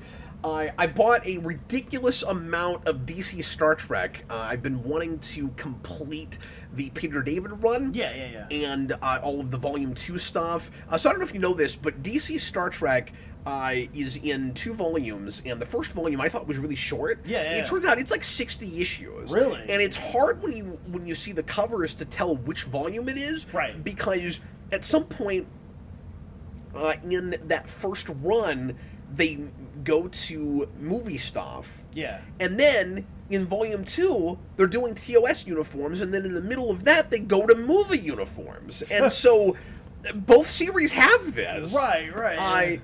So DC TOS, so Star Trek Volume 2 goes to 80 issues. Right. TNG is published mostly concurrent with that series. It's Volume 2. Right. Now, its Volume 1 is just a miniseries, I think. Yeah. Its Volume 2 is also exactly 80 issues. Oh, wow. Very strange. Yeah. So I decided to start collecting. I bought a bunch of that, or found a bunch of that in a collection at one point and kept it because it's Peter David and because I like the covers. Yeah. And the more Jason and I were looking at it, they have some really funny covers, and I wish I had time to go through them all. Yeah. And so at some point, maybe I'll do a deep dive with Star Trek. But I decided to start buying those, and I found a few at my shop, and then I brought them up, and Chris at the shop, again, not this Chris, goes. Oh, do you collect Star Trek? And I was like, yeah. He said, we just bought a collection. Somebody brought in almost all of it. Oh, wow. And so I came back, and he gave me a spectacular deal on all of the TOS and TNG that they got in. Yeah. I still have gaps. I bought about three-fourths or more of both series. Yeah. TOS, I think I've only got about 20 issues left. Right. And he gave them to me for $1. Nice. Which was freaking great. So actually better than $1 because I got like 66 for $50. Nice. So freaking good. So anyway, I bought all of the TNG and all of the TOS that he had. So these were the ones that I bought initially. So that's why they were bagged and boarded. And then I got. I'm gonna have to bag and board all of this. Yeah. But so I got all these outside of bags and boards. Grades are nice. I just need to put them in bags and boards. Right. It's always surprising to me when I find stuff that looks this good that nobody bothered to put in a bag and a board. Yeah. But he just had them in long boxes forever. Right. Like I said, some of these covers get really funny. With TNG, it's amusing some of the sequels they do because they'll do stuff to like really minor characters that nobody would have cared that much to see come back. Like there's an outrageous Akana one. I don't know why anybody would care about seeing that come back. Yeah. And then there's one for Devil's Due with what's her face? It's not coming to me right now. But like one of the covers is her, and anyway, there's a lot of saucer sep because it's like we don't have a lot of money to do that every week on the show. Yeah. But we can do it in a comic book. We can saucer sep all the damn time, and they do. Wow. But I really love all the movie era stuff. Oh, something else that they seem to like to do in TNG is they love Picard's season 5 jacket. Oh, yeah. They love it. I also love it. I'm thinking about finally buying one of those to wear on camera. He's not wearing it here, but I think this might be a little bit earlier. But yeah, they love that. I am convinced that Patrick Stewart insisted on something like that so that he didn't have to wear the one piece. Yeah, I can see that. But then there's episodes where he wears them both, and I don't understand that. Okay, let's go through the gauntlet. Here we go. Here we go. You got this. I've been buying up as many cool variant covers for Absolute Wonder Woman as I can. Yeah. These are like $5 a pop, and they're worth it. Right. They're just worth it. So much of this broadsword. I was talking about this last night. Superman 78. I got just because I haven't bought any of this. So I need to mention real quick that part of the reason that I have so much this time around is because my shop did this insane sale over the weekend where they brought in a ton of stock that Greg, that's a co-owned store, had just piled up in his garage. They had way too many boxes of comics. Right. And they needed to liquidate some stuff. Yeah. So they took everything that was in the store out for one day and replaced it with all of this extra stock that none of us have ever seen. Oh, wow. And said, fill up a long box for $100. That's amazing. And I'm telling you, it wasn't just dollar books. Right. They had $2 and $3 books all day long. Yeah. There were some $10 and $20 books in there. They didn't care. They were, if you filled a long box, you were averaging about 33 to 35 cents. Yeah. Because some of it was bagged and boarded and some of it wasn't. Right. So you can fit over 300 non-bagged and board books. Once you get the bag and board books in there, it gets a little bit closer to that number. Right. So Mikey and I split a box. He had Christmas money. He spent 50. I spent 50. Right. He got about 150 books. I got about 150 books. Yeah. I couldn't believe the selection. Uh-huh. I got home and I told Sarah about it, and I had a little bit of time in that afternoon. Yeah. And Sarah goes, "Go back, fill up another box." And so I did. Yeah. And that's why I ended up with so much. So. Again, gap filling stuff that I haven't bought in forever. Now, some of this is actually stuff that I did not get in that sale. Yeah. Austin will appreciate this. I think I might have sent him a picture of this, but here's Marvel Comics Presents 8, a really great Man-Thing cover. Oh, yeah. But I bought a bunch of Wolverine. Yeah. And I have not bought Wolverine forever. Right. Here's another Batgirl issue that I've not talked about yet. I went ahead and bought, just because they were cheap, this side Hyde Street story, Sisterhood. Okay, yeah. Because I'm thinking about collecting Hyde Street and singles. Yeah. So I figured if these were there, I'd go ahead and grab those. I rebought Spawn Blood Feud, which is a shockingly important miniseries that should have happened within the main book. I talked about this, of course, at length on Spawn Year, and this has not been collected, I don't think. Right. And so I'm collecting Spawn in trade, but when I run into stuff that is not traded or not traded well, I'm going ahead and rebuying it in singles. And again, nice high-grade looking books. That was part of the stuff I bought in St. Louis when I was in St. Louis for the holiday. Bought a bunch of Birds of Prey, some in St. Louis, some here, and I've been prioritizing just covers I like with this series instead of trying to complete it, but I bought enough of this now that I'm probably going to go for full-on completion pretty soon. A lot of admittedly, kind of, real sexy covers, but really nice art. And I always like it when Oracle's being both crippled and badass. Look at her; she's on the ground. She's out of her wheelchair, but she still looks like she's gonna beat the crap out of somebody. It's great. I'm missing a couple of issues of Ninja Turtles Urban Legends, so I found that. I had about half of the Joe Kelly DC Space Ghost miniseries from the late 90s, and I found a number 1, so that's good, and then I found a number 4, and then I'm slowly buying up the Dynamites that I'm missing, so there's 11, I've got some Dynamite Powerpuff Girls that I was missing. I didn't even realize they did a winter special last year, but there's that. I almost said Winter Soldier. Winter Soldier, yeah. I got a number 1 for that. There's a cool variant cover. I hadn't found that yet, because I wasn't shopping yet when I got to... this is not the 6 I'm missing. This is volume 1/6. You know how you can often tell the first volume of Dynamite Space Ghost versus the second? How's that? Villains you recognize. Fair, yes. If Brack shows up, you know where you're at. Yeah, exactly. There's Powerpuff Girls 9. And then when I was at the at Comic Relief in St. Louis, which I'm trying to hit every time I go there now. Yeah. That's a store that we did on the documentary trip. They've always got a really great selection. I've been buying up some Power Rangers I was missing because they don't have as much now because I bought a lot of it, but they had a bunch of stock that nobody bought up that I'm not seeing at any other stores. So I got 44 and 45. There's a Z cover that I was missing. Yeah. I had almost no issues of the Power Rangers series missing Mighty Morphin in the title. You know, they did Mighty Morphin and they did Power Rangers. Yeah. I had issue 3, and that's all I had, and I now have more than half of it. Oh, wow. I bought a ton of that. Yeah. So, I mean, this added up. I spent most of my Christmas money on this stuff. These were like $4 a pop. Right. And honestly, I probably spent a little too much for what they're technically valued at right now. Yeah. But if I ordered them online, by the time I paid shipping, I'd be in about the same place, and I was able to get them in person. Yeah. So,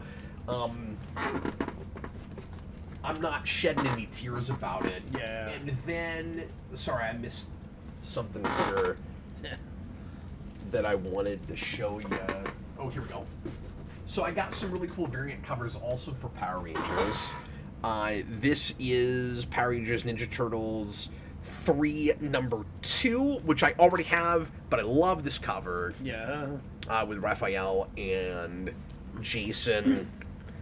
Check out this black and white variant. Ooh. This is Ninja Turtles 2 number 5 with Krang and the Megazord in the background. Nice. This is one of my favorite Power Rangers covers at this point. That's super cool looking. Yeah. And then this is Ninja Turtles 2 number 1, but the black and white edition, so not just the cover, but the whole issue is black and white. And this art actually looks, it's Dan Mora. He actually looks really good, not colored. Yeah. I bought this because I was just curious to see what that would look like. Yeah. Because I'm such a Mora fan. No, Mora's great, yeah. Here is The Return, number 4. I had not bought the rest of this. I wasn't a big fan of the series. I read it in digital, but I'm kind of a completionist for Power Rangers. Yeah, it's better at the end than it is at the start. This is the Amy Jo Johnson series. She co-wrote that. And then this is Power Rangers Unlimited, the Coinless. So I finally, and that's a cool kind of holofoil cover. Yeah. I finally have finished this series. Right. It's not really a series; they're all one-shots, but they're all called Unlimited. So anyway, yeah. I've got all those now, and that's the rest of Power Rangers. And then after this, it just gets really random. Right. And so, again, I'm not going to be able to show you everything, but I bought a bunch of late 80s, early 90s detective that I was missing. Yeah. Get that tech. I bought a bunch of Peter David's Supergirl. Yeah. I've been wanting to fully collect this, and I'm at about a third of it now. Right. I've got the first couple issues of that, but I haven't gotten too much further past it either. I bought I gap filled a ridiculous amount of 90s and early 2000s Superman. Nice. All 4 series. I bought a ridiculous amount of Man of Steel and Action and Adventures. Right. And the main Superman book. And Chris, you'll be excited about this. Okay. I'm getting, I think, pretty close to completion on Electric Blue Superman. Nice. On Superman Red, Superman Blue. Yeah. I bought a ton of it. Yeah. And nobody cares, and it's stupid. I kind of want it. It's such a part of our childhoods. There's that nostalgia factor for us. Here's Identity Crisis. I didn't have this in singles, and that's number 1, so I went ahead and grabbed that. Again, and now we're really into the stuff that I paid 33 cents a book for. Okay, yeah. And this is, by the way, that was the price that I used to try to keep to when I resold. Yeah. So if I could ever find that, I go to town on it, man. Yeah. It's exciting. Some of this is admittedly kind of dollar stuff. Right. A lot of it's not. A lot of it's better than that. Yeah. Again, here's a bunch of Peter David Supergirl. I'm not going to show you every cover because I don't have time, but I probably bought, 20 of those maybe. Again, probably half of what I bought or more is Superman. Okay. Maybe even more than that. I just went to town on that. Yeah. I just bought this because it's like a chick Carnage. Oh, nice. In Avengers. I'd never seen this cover. Right. I bought another probably 10 Spider-Girls. I've been gap-filling Spider-Girl crazy lately. I need to sit there and actually read through that, too, because I remember when that came out. I love these covers. Yeah. without fail, they're always good. Yeah. I am getting really close to completion now on Robin, the Chuck Dixon run. Yeah. I bought a bunch of these in the dollar bins when they had that other big sale where the dollar books were a quarter. Right. And I had a few of these, so I was like, I guess I'll start collecting this. And so now, after this sale, I have most of it. Yeah. And they had even a bunch of stuff after 100, because I don't know if you know this, but Robin goes through like 180 or more. Yeah, I knew it, like, hung out for a while, too. And I was losing space that I wanted for other stuff, so I decided to cut it off at the end of Dixon, and that is 100. And so I might get the rest of it later. It's obviously not expensive and hard to get. Yeah. So this is weird. This is one of my favorite detective covers of all time. I thought I had a copy. My database claims I don't. Really? If I find it back here, I'll give this to Mikey. Yeah. But this is a Norm Brayfogle cover. This is Nice. 587. And it's beautiful. Nice. And I think I put this on my favorite Batman covers of all time video that I did for the maybe 80th anniversary of Batman. But yeah, this era, the Wagner Grant Brayfogle stuff, some of my favorite covers from this period.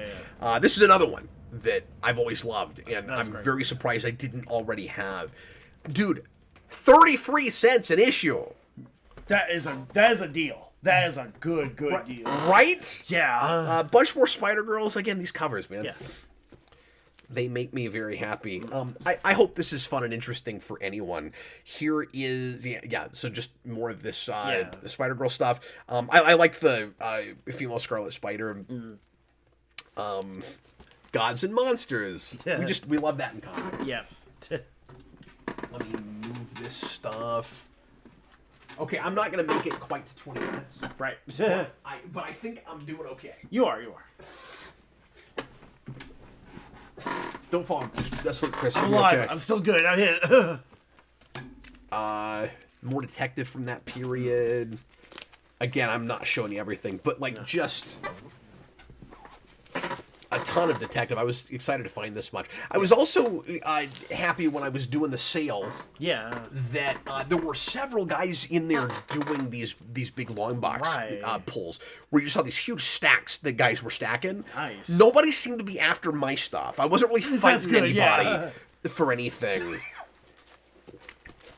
And so that made me happy. Right. But which is interesting because I'm so into mainstream stuff that you'd think that people would have been more Somebody after would be after, my stuff. But just a lot more Robin. I even managed, Chris, to gap fill some old Fantastic Four. Okay. And I don't know if you know my Fantastic Four collection. I've got a gigantic Fantastic Four collection.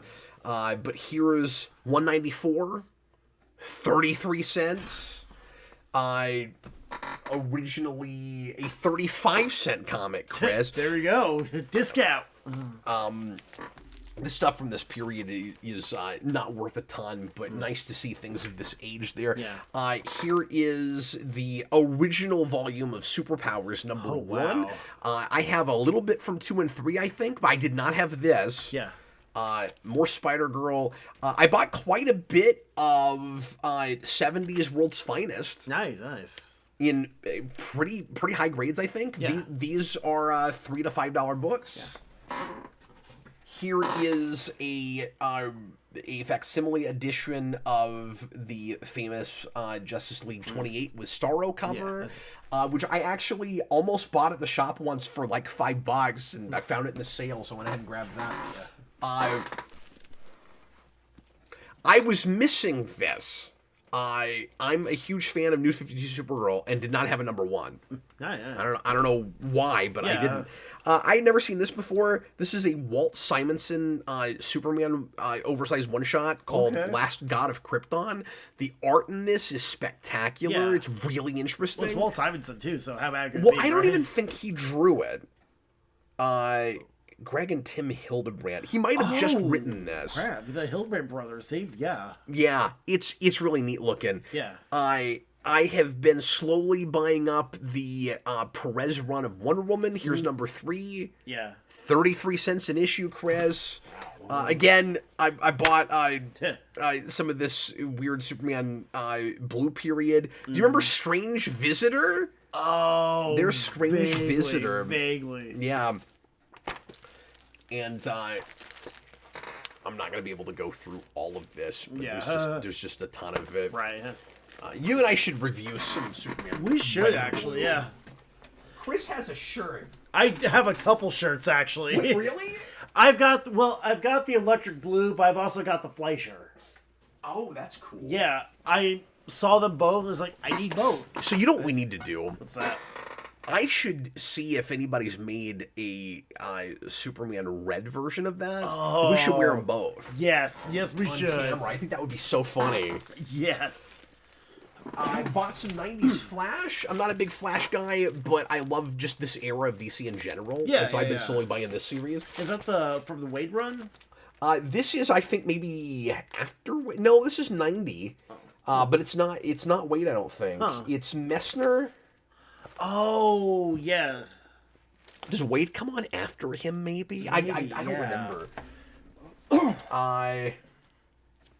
Shadow of the Bat. I keep buying up these weird collector sets. Yeah. Just because they're cheap. Again, I bought a bunch of Wolverine I didn't have. I have a huge Wolverine collection. Yeah. And I was finding my gaps. Universe X, I went ahead and grabbed in singles. I have this in hardcover. Yeah. But I liked the covers a lot. Yeah, no, I mean, it was... And this felt like stacking books for free. So, you might as well. You go for it. A bunch more Wolverine, much more Detective, Death Metal for no reason, but I didn't have it. That's a good cover, too. Got that foil there. Yeah, Guy Gardner Reborn. I had the first issue of that. Yeah. And so, again, just gap filling. I bought a bunch of Silver Surfer I didn't have. Oh, nice. A bunch of the late Volume 3 stuff. Oh, wow. So I'm getting dangerously close to a full collection of that, I think. Yeah. I think. I'm actually not sure how much I'm missing. And that's a long series. Right. Let's see, what else? More Robin, tons and tons of it. And then we get into that Grell Green Arrow I was telling you about. Yeah. Where I bought a bunch more of that. I've had probably half of that already. Right. The rest of this box is Green Arrow. And then I'll just real briefly flip through this other box. Yeah. We're doing it, Chris. We got this. We're powering through. I need a drink. Hold on. I can't blame you, yeah. My shoe's untied and everything. It's taking a toll, you man. Taking its toll. But yeah, I think my $150 went pretty far here, Chris. I think so, yeah. Because you know me, I miss buying out collections. Yes. And this felt like doing that again. Yeah. To a lesser degree, but. Well, still. Guess what I had almost no issues of? What's that? Gotham Central. I started... Gotham Central is a book I've been wanting to read. I started reading it like a while back, and... I've reviewed the first volume of it years ago. Yeah. More Silver Surfer. Yep. Bunch more Silver Surfer and a bunch more Wolverine. Yeah. Someday I'll read some of this Wolverine. Lots of Wolverine in there. Got a little Azrael. Yeah.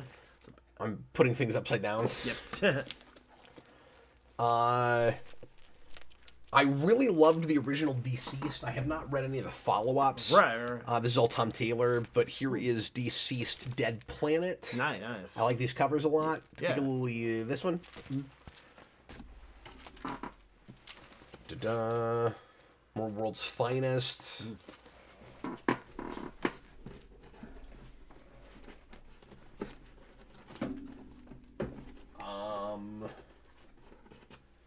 So yeah, I don't know. I probably bought like 20 of these. That World's Finest series. Yeah. I'm just gonna kind of flip through this and not put everything on camera. Right. I bought a bunch of. Oh, there's more. Prez Wonder Woman. No. I don't know if Perez is still on the book at that point. Yeah, no, he is. Here is some Crisis tie-in Justice League stuff. I don't super actively collect Justice League, but when I find this era cheap, I'll buy it. Major steal there. So again, I'm just, throwing stuff in a box. I mean, it really felt like supermarket sweep for comic books because I was on a clock. I had to get back home at a certain time. Right. So I had like an hour. For that second box I bought, I had like an hour to go in. Yeah. And a lot of the stuff that you're looking at here is from that hour. Paid off at least, too. I mean... Yeah, no, it really did. Yeah. These covers are cool. I forget what these books even are. But I just bought these because I thought the covers were nice. Oh, those are fairly recent, too, I think. Pretty recent, yeah. 33 cents, Chris. Hey, not bad, not bad. Here is a deceased variant cover for Batman Superman 3 because I love my zombie covers, Chris. Yes. I buy them all the time. Fair enough. More death metal. More death metal, yep. Because he's got the button. He's got a frowny face button. Oh, no. Look at that. Okay, I'm past my 20 minutes, but I'm getting there. All right. Here's more of these. Yeah. Look at that. There's Spider-Woman. These are Alex Ross covers. Yeah. There's Cyclops.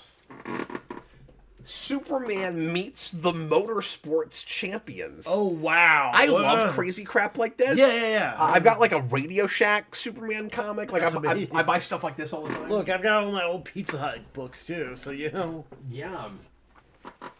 A bunch more adventures. Nice. Oh, I think I bought this one twice. You need your Ab Strange. Gotta have your backup Ab Strange. That's very important. Yeah. I had most of 52, but I actually gap filled a couple I was missing. I was really surprised that this was there, Chris.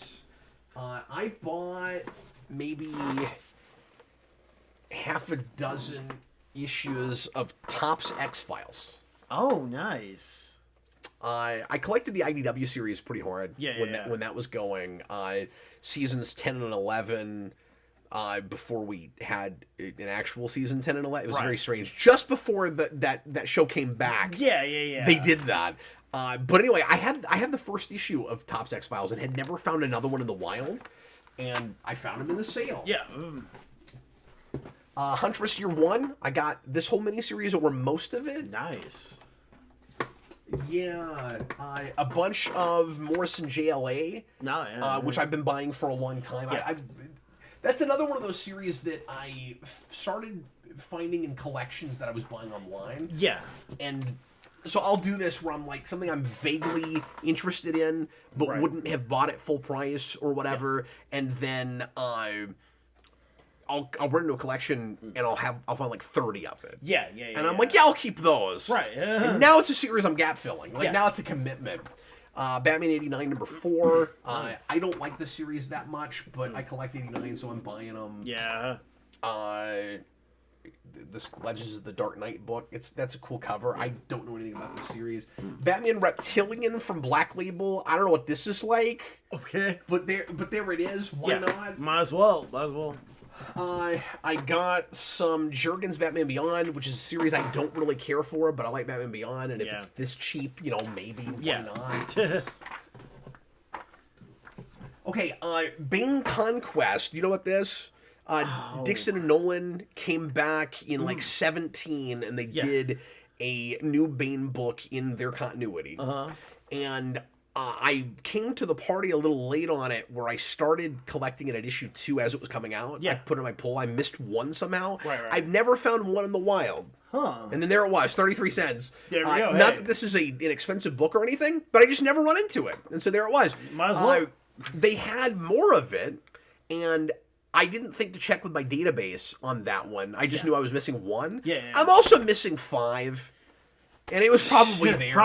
But at least you got one, huh? Speaking of Darkseid from earlier, I bought Justice League 41 through 40 something. The new 52, Darkseid War. Yeah. I don't know if this event was any good or this story arc was any good, but I didn't read it at the time. Right. So they had most or all of it, 5, 6, 7.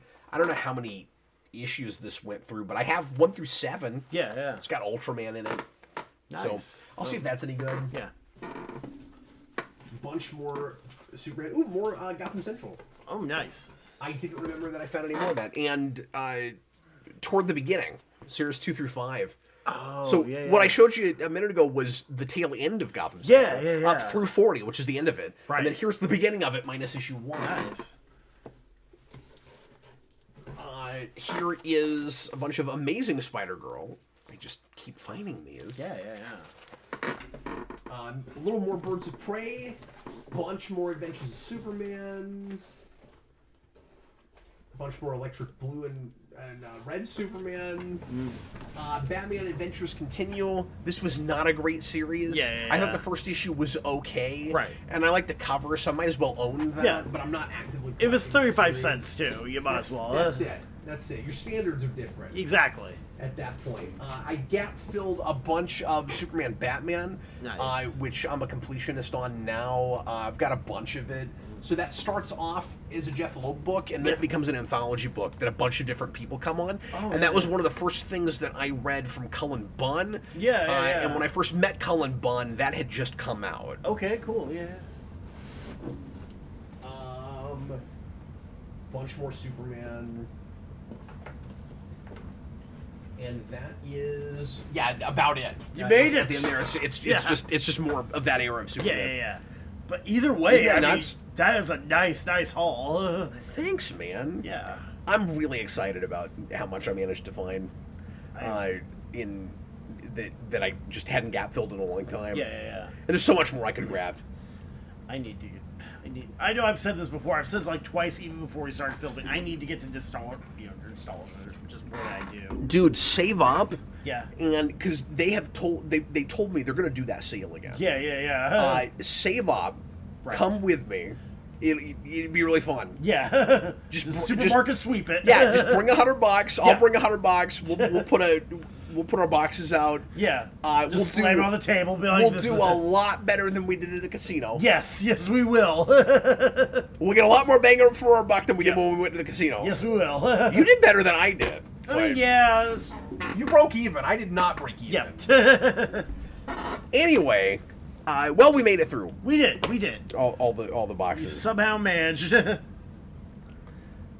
Nicholas Bodo, you have a collection of issues from this video alone. Yeah, you could. If you had just this, you could say you had a comic collection. That's true. Actually, you could. I am, from last look from my database, 48 issues away from 11,000. And again, I wish I had bought 50 more. 50 more, yeah. Yeah. And your comics are now. And we packed those boxes, man. Nice. Like you couldn't move them. Nice. Because they just said fill a box, so you can get as much as you can get in. Sorry, if you insist. Yeah. So much fun. Okay, let's go to our final segment, and we're gonna count down and I'm excited to see how Chris's compares to mine. Yeah. Our 10 favorite series that we reviewed together last year. So these are not all things that came out last year. A lot of them are, but they were all things, for the most part, that were requested by the viewers through Super Chats. Yeah. Some of them we picked when we didn't have especially toward the end of the year, when we didn't have a interested Super Chatter. And I think the oldest thing was like 2020, maybe. Yeah, I think so. I don't think much went further back. Maybe the oldest thing was Superman Smashes the Klan. Right. Which I think was from... What is that, 2021? Or maybe even earlier than that. I want to say 18, but I'm not sure. Okay, that's pretty early. Yeah. For our purposes. Now, I know you think that's last Tuesday. Yes, basically last Tuesday. Let me go ahead and pull up. People keep trying to tell me that 2016 was 10 years ago now. How dare you? How dare you do that to me? So again, we're not going to spend a lot of time on these. We talked about these all, of course, at length. Right. When we reviewed them, but I'm curious to see what will be on your list and what won't. Yeah. Now, again, I reviewed more things than you did, so you only had 4 you could leave off. Right. I will say too that I'm not sure if our top pick will be the same, but I'm pretty sure our dead last will be the same. Well, maybe that doesn't so, even but make the top 10. Yeah. yeah, because I didn't rank past the 10. Yeah, I didn't eat. I just did the 10, but well, I wonder about that. Okay, what would you say your dead last would be if you ranked? Oh, amazing. Amazing. Okay, yeah. I agree. And then after that would be Poison Ivy. Right. I don't know about you. I had Poison Ivy like a little bit higher. Yeah. Just It's not on your 10 though, is it? it just cracked the 10. It cracked the 10? Now, Here's again, Yes. you only had 14 to pick from. Yeah. But, like, what didn't make it when you included Poison Ivy? Here's like the thing. I didn't like that. I mean, Poison Ivy, I like better than you did, but here's like the thing too. It like, so 10 to 13 rotated a lot, and it was like, okay, how, like, Batman First Night and like both the Absolute, Green Lantern, and Flash books were like floating around in that, just because I think like the books we reviewed have been strong. Like, a lot for the most part they really have been. Yeah. So like the ones that were kind of okay, it's like which ones, It becomes pretty arbitrary at some and like point. Poison Ivy I think had like enough that was the writing, like for the most part, I think even though there were some quibbles over how Poison Ivy was portrayed and whether or not are you writing a hero book, like an anti-hero or a villain book? Yeah, couldn't decide on that. Yeah, so I mean, but I think there was... And I felt like it got kind of preachy toward the end. Yeah. But I don't know how you put that over, like, First Night. Again, they floated around hard. I was just... All right, well, there's no accounting for days. Let's go ahead and go 10 to 1, and why don't you start? So, 10, I got mine. Number 9, I had... Wait. So you said your 10 was Poison Ivy? Yes, it was. Okay, I'll go ahead and do my 10 then. We'll just go back and forth. My 10 is Falling in Love on the Path to Hell. Right. Okay. Which I liked a lot, all of these are things that I would continue reading after that. I think it's at my 10th spot just because it's not exactly my thing. Right, fair enough. But I like the art in that a lot. Yeah, the art was good, and I think a lot of the characterization and a lot of the...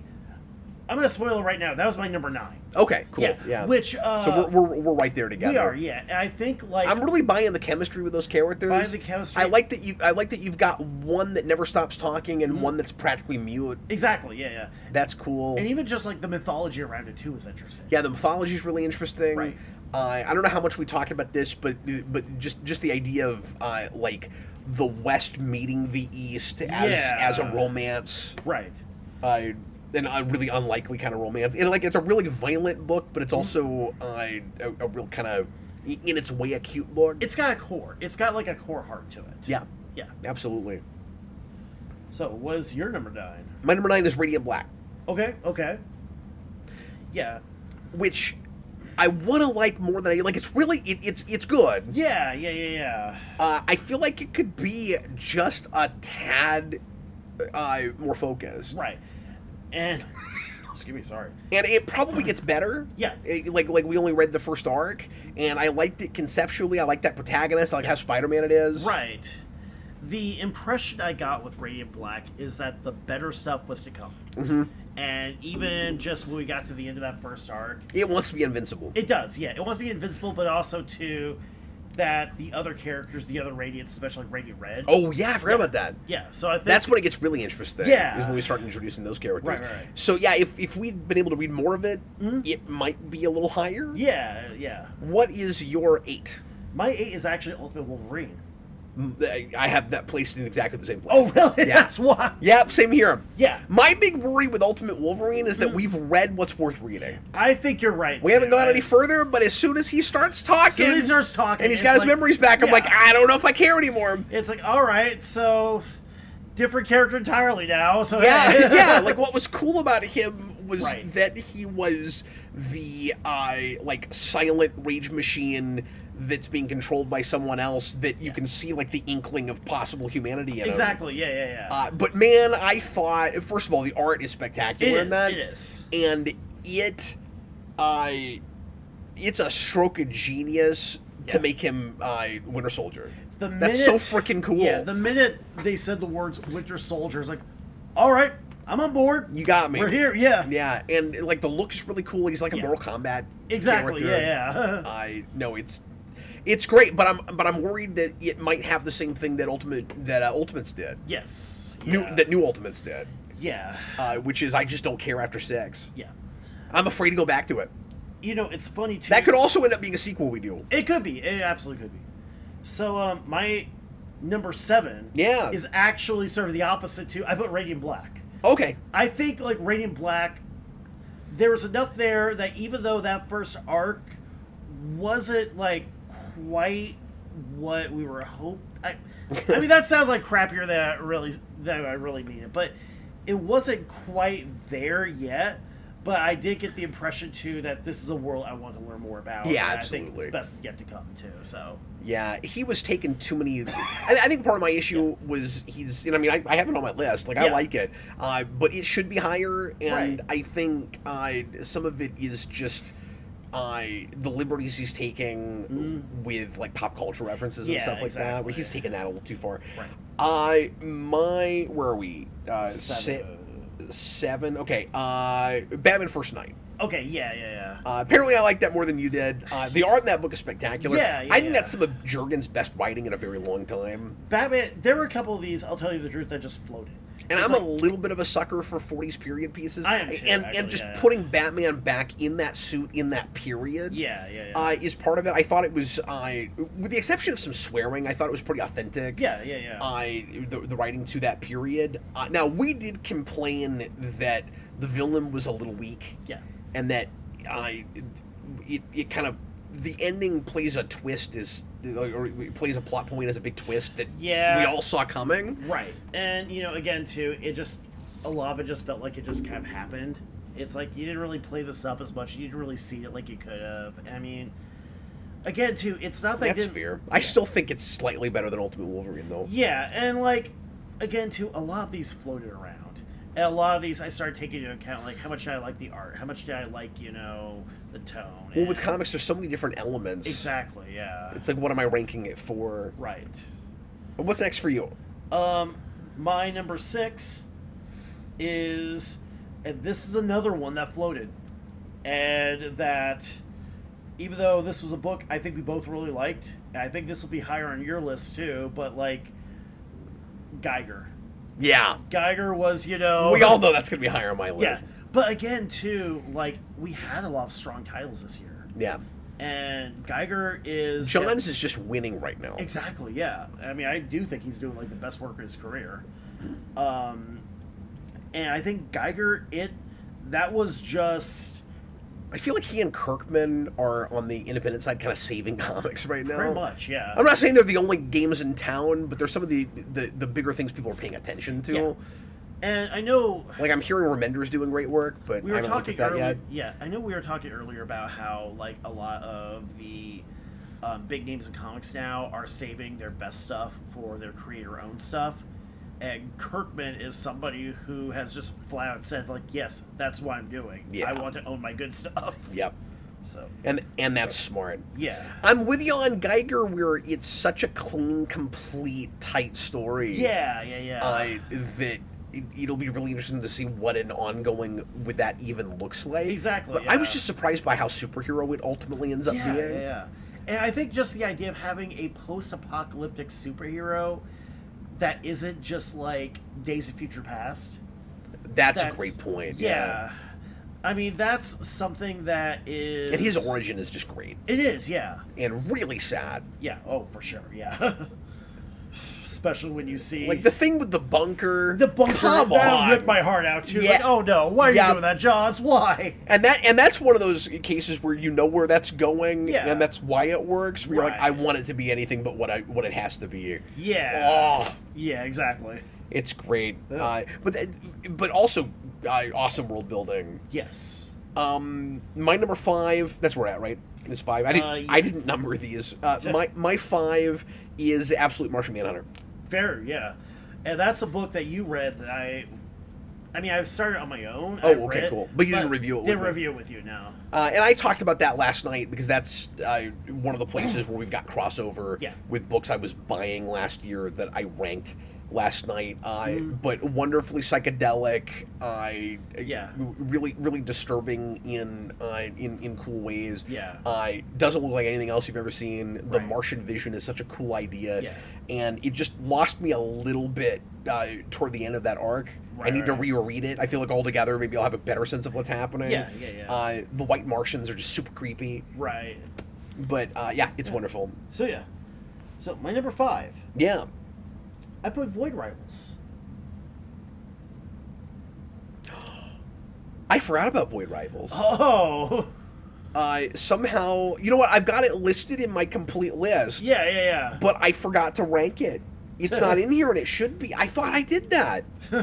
Let me look at this for a second. If we need to have like number 5 A and B, that's fine. We can do that. Yeah, no, I would have to move this around some actually. Right. Void Rivals should be higher than I would probably put it above First Night. Mm-hmm.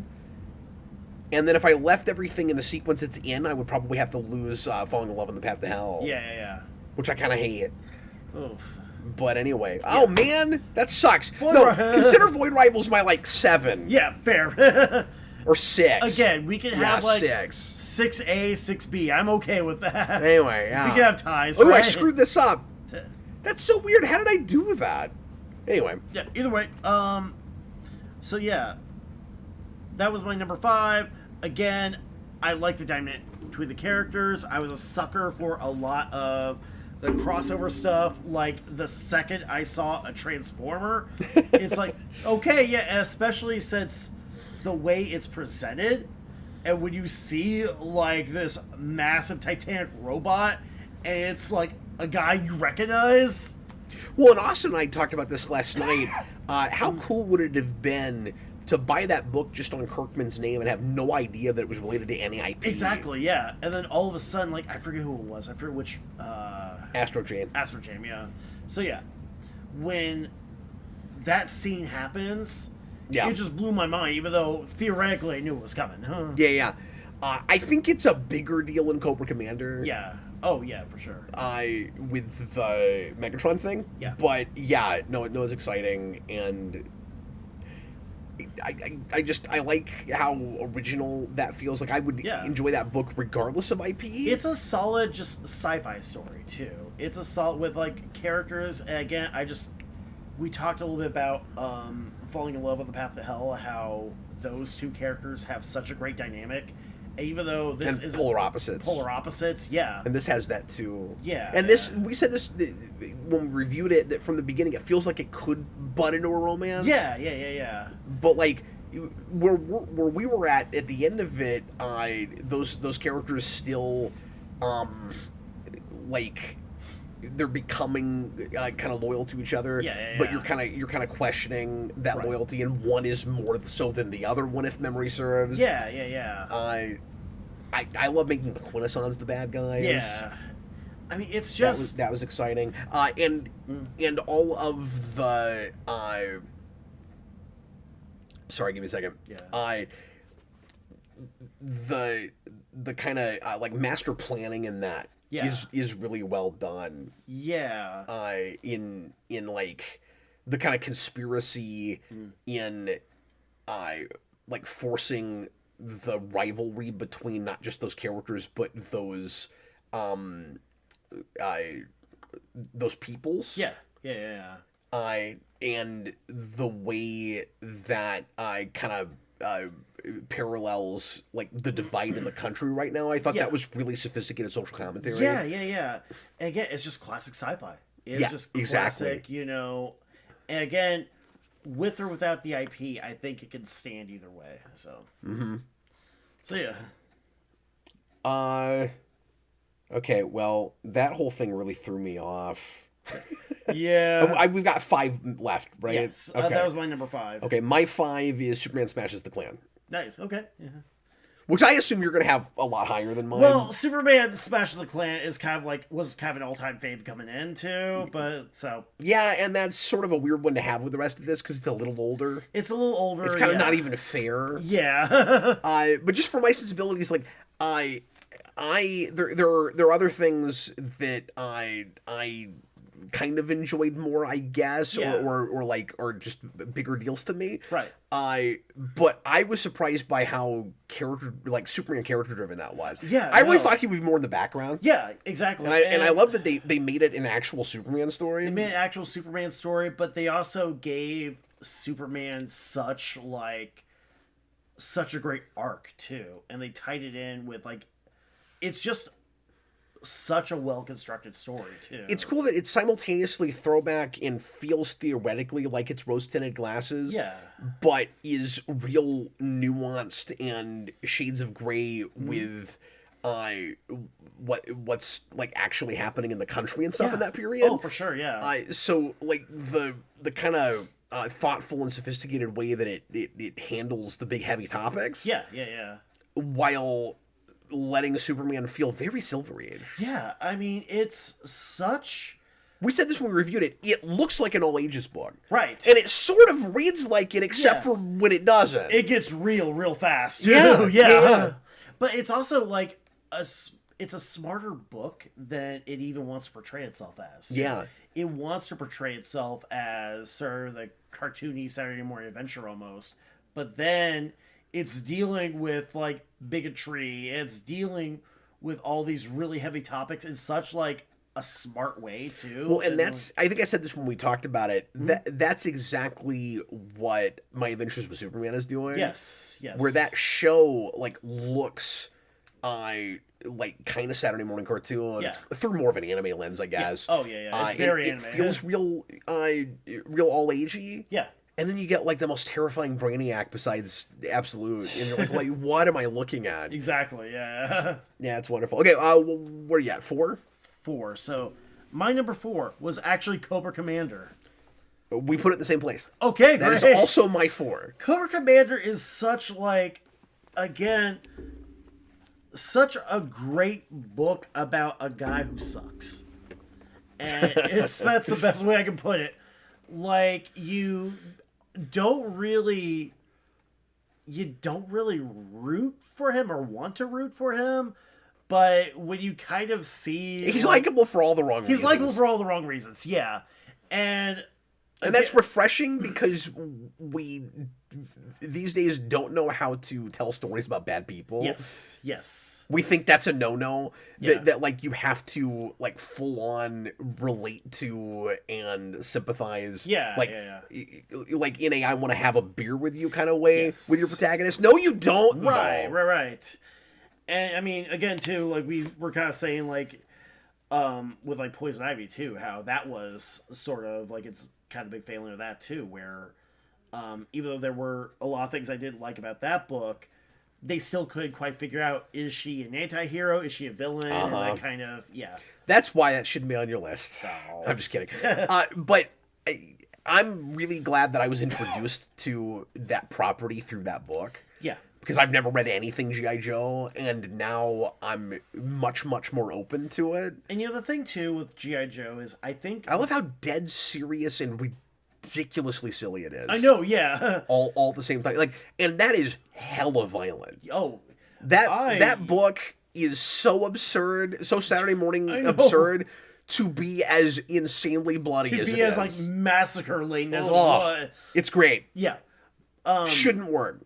Yeah, but again, too, like, one thing about G.I. Joe is I think Cobra is way more interesting than the Joes a lot of times, too. Because, again, like, who's really caring about Duke? That's what I always hear about that, yeah.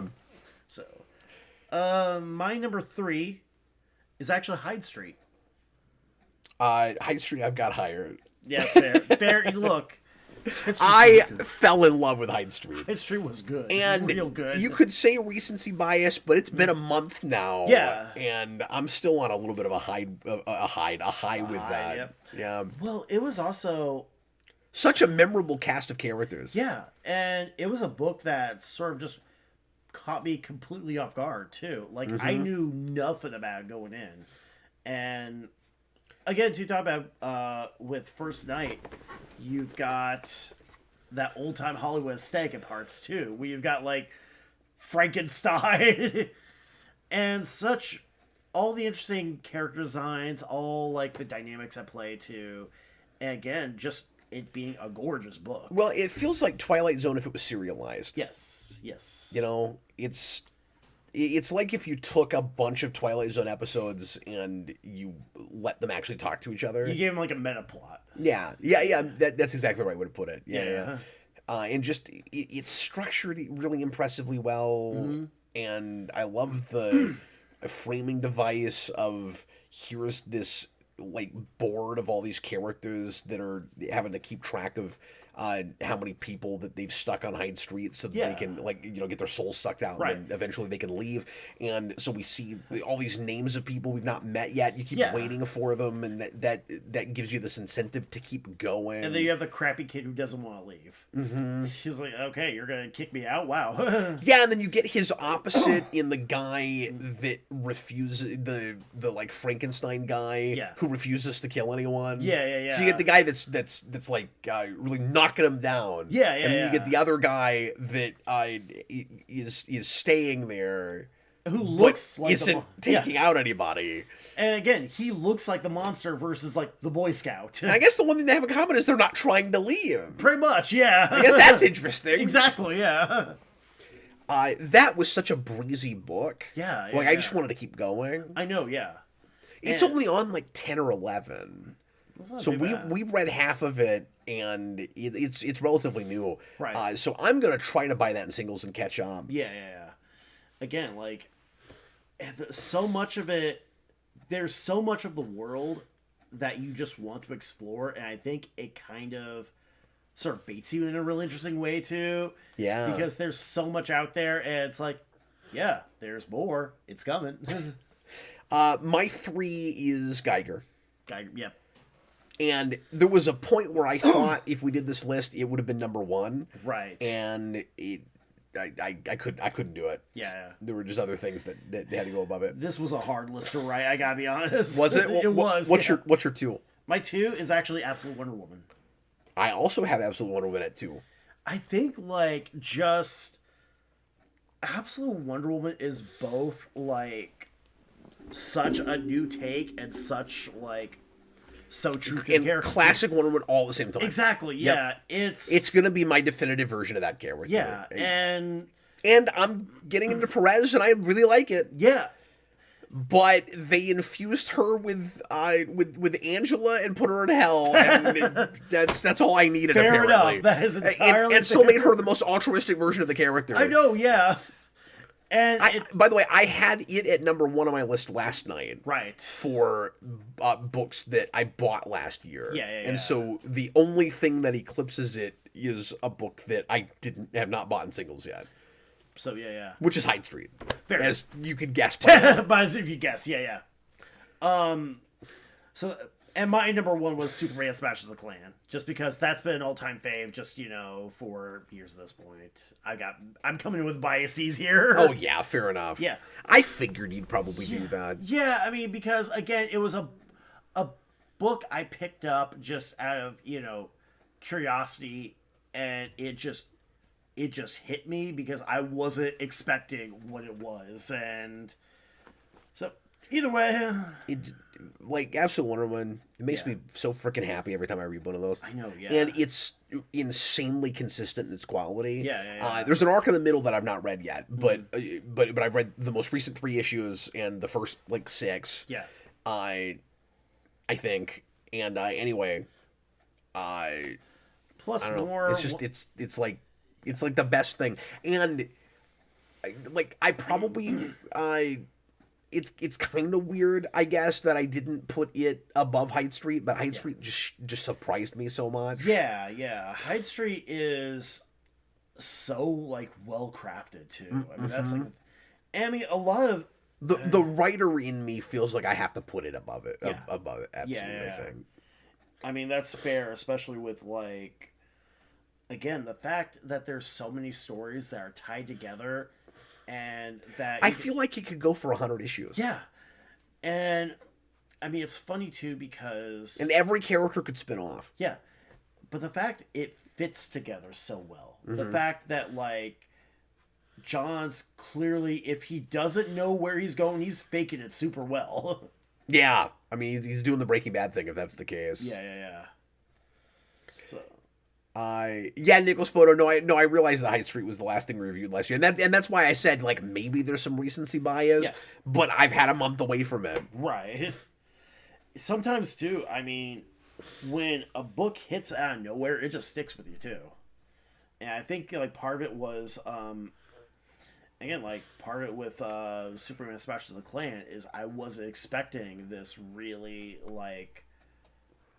smart, really nuanced, but really heartfelt take from, something that sort of like looks the way it does and has, of course, like I said too, I mean, My Adventure with Superman is fantastic as well. It does kind of do a lot of the same things, and maybe that's a code with Superman. Just, have it look as cartoony as possible, and then, sneak in the...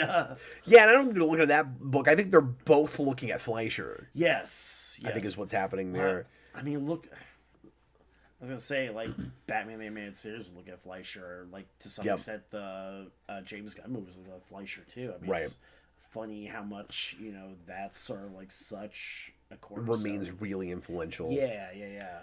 Well, folks, that's going to do it for us tonight. It is getting real late. Thanks for sticking with me for the gauntlet. Yes. Chris, I appreciate it. So our top super chatter tonight was Josh toward the beginning of the show, and he asked us to review, what was it again? You've read it. Yes. Something about trees. Beneath the trees where nobody sees. There it is. Yeah. So we're going to take a look at that for you next week. We'll do the is that just a mini or is that just the first arc of that? I want to say it's a mini, but I'll have to double check. I know, yeah.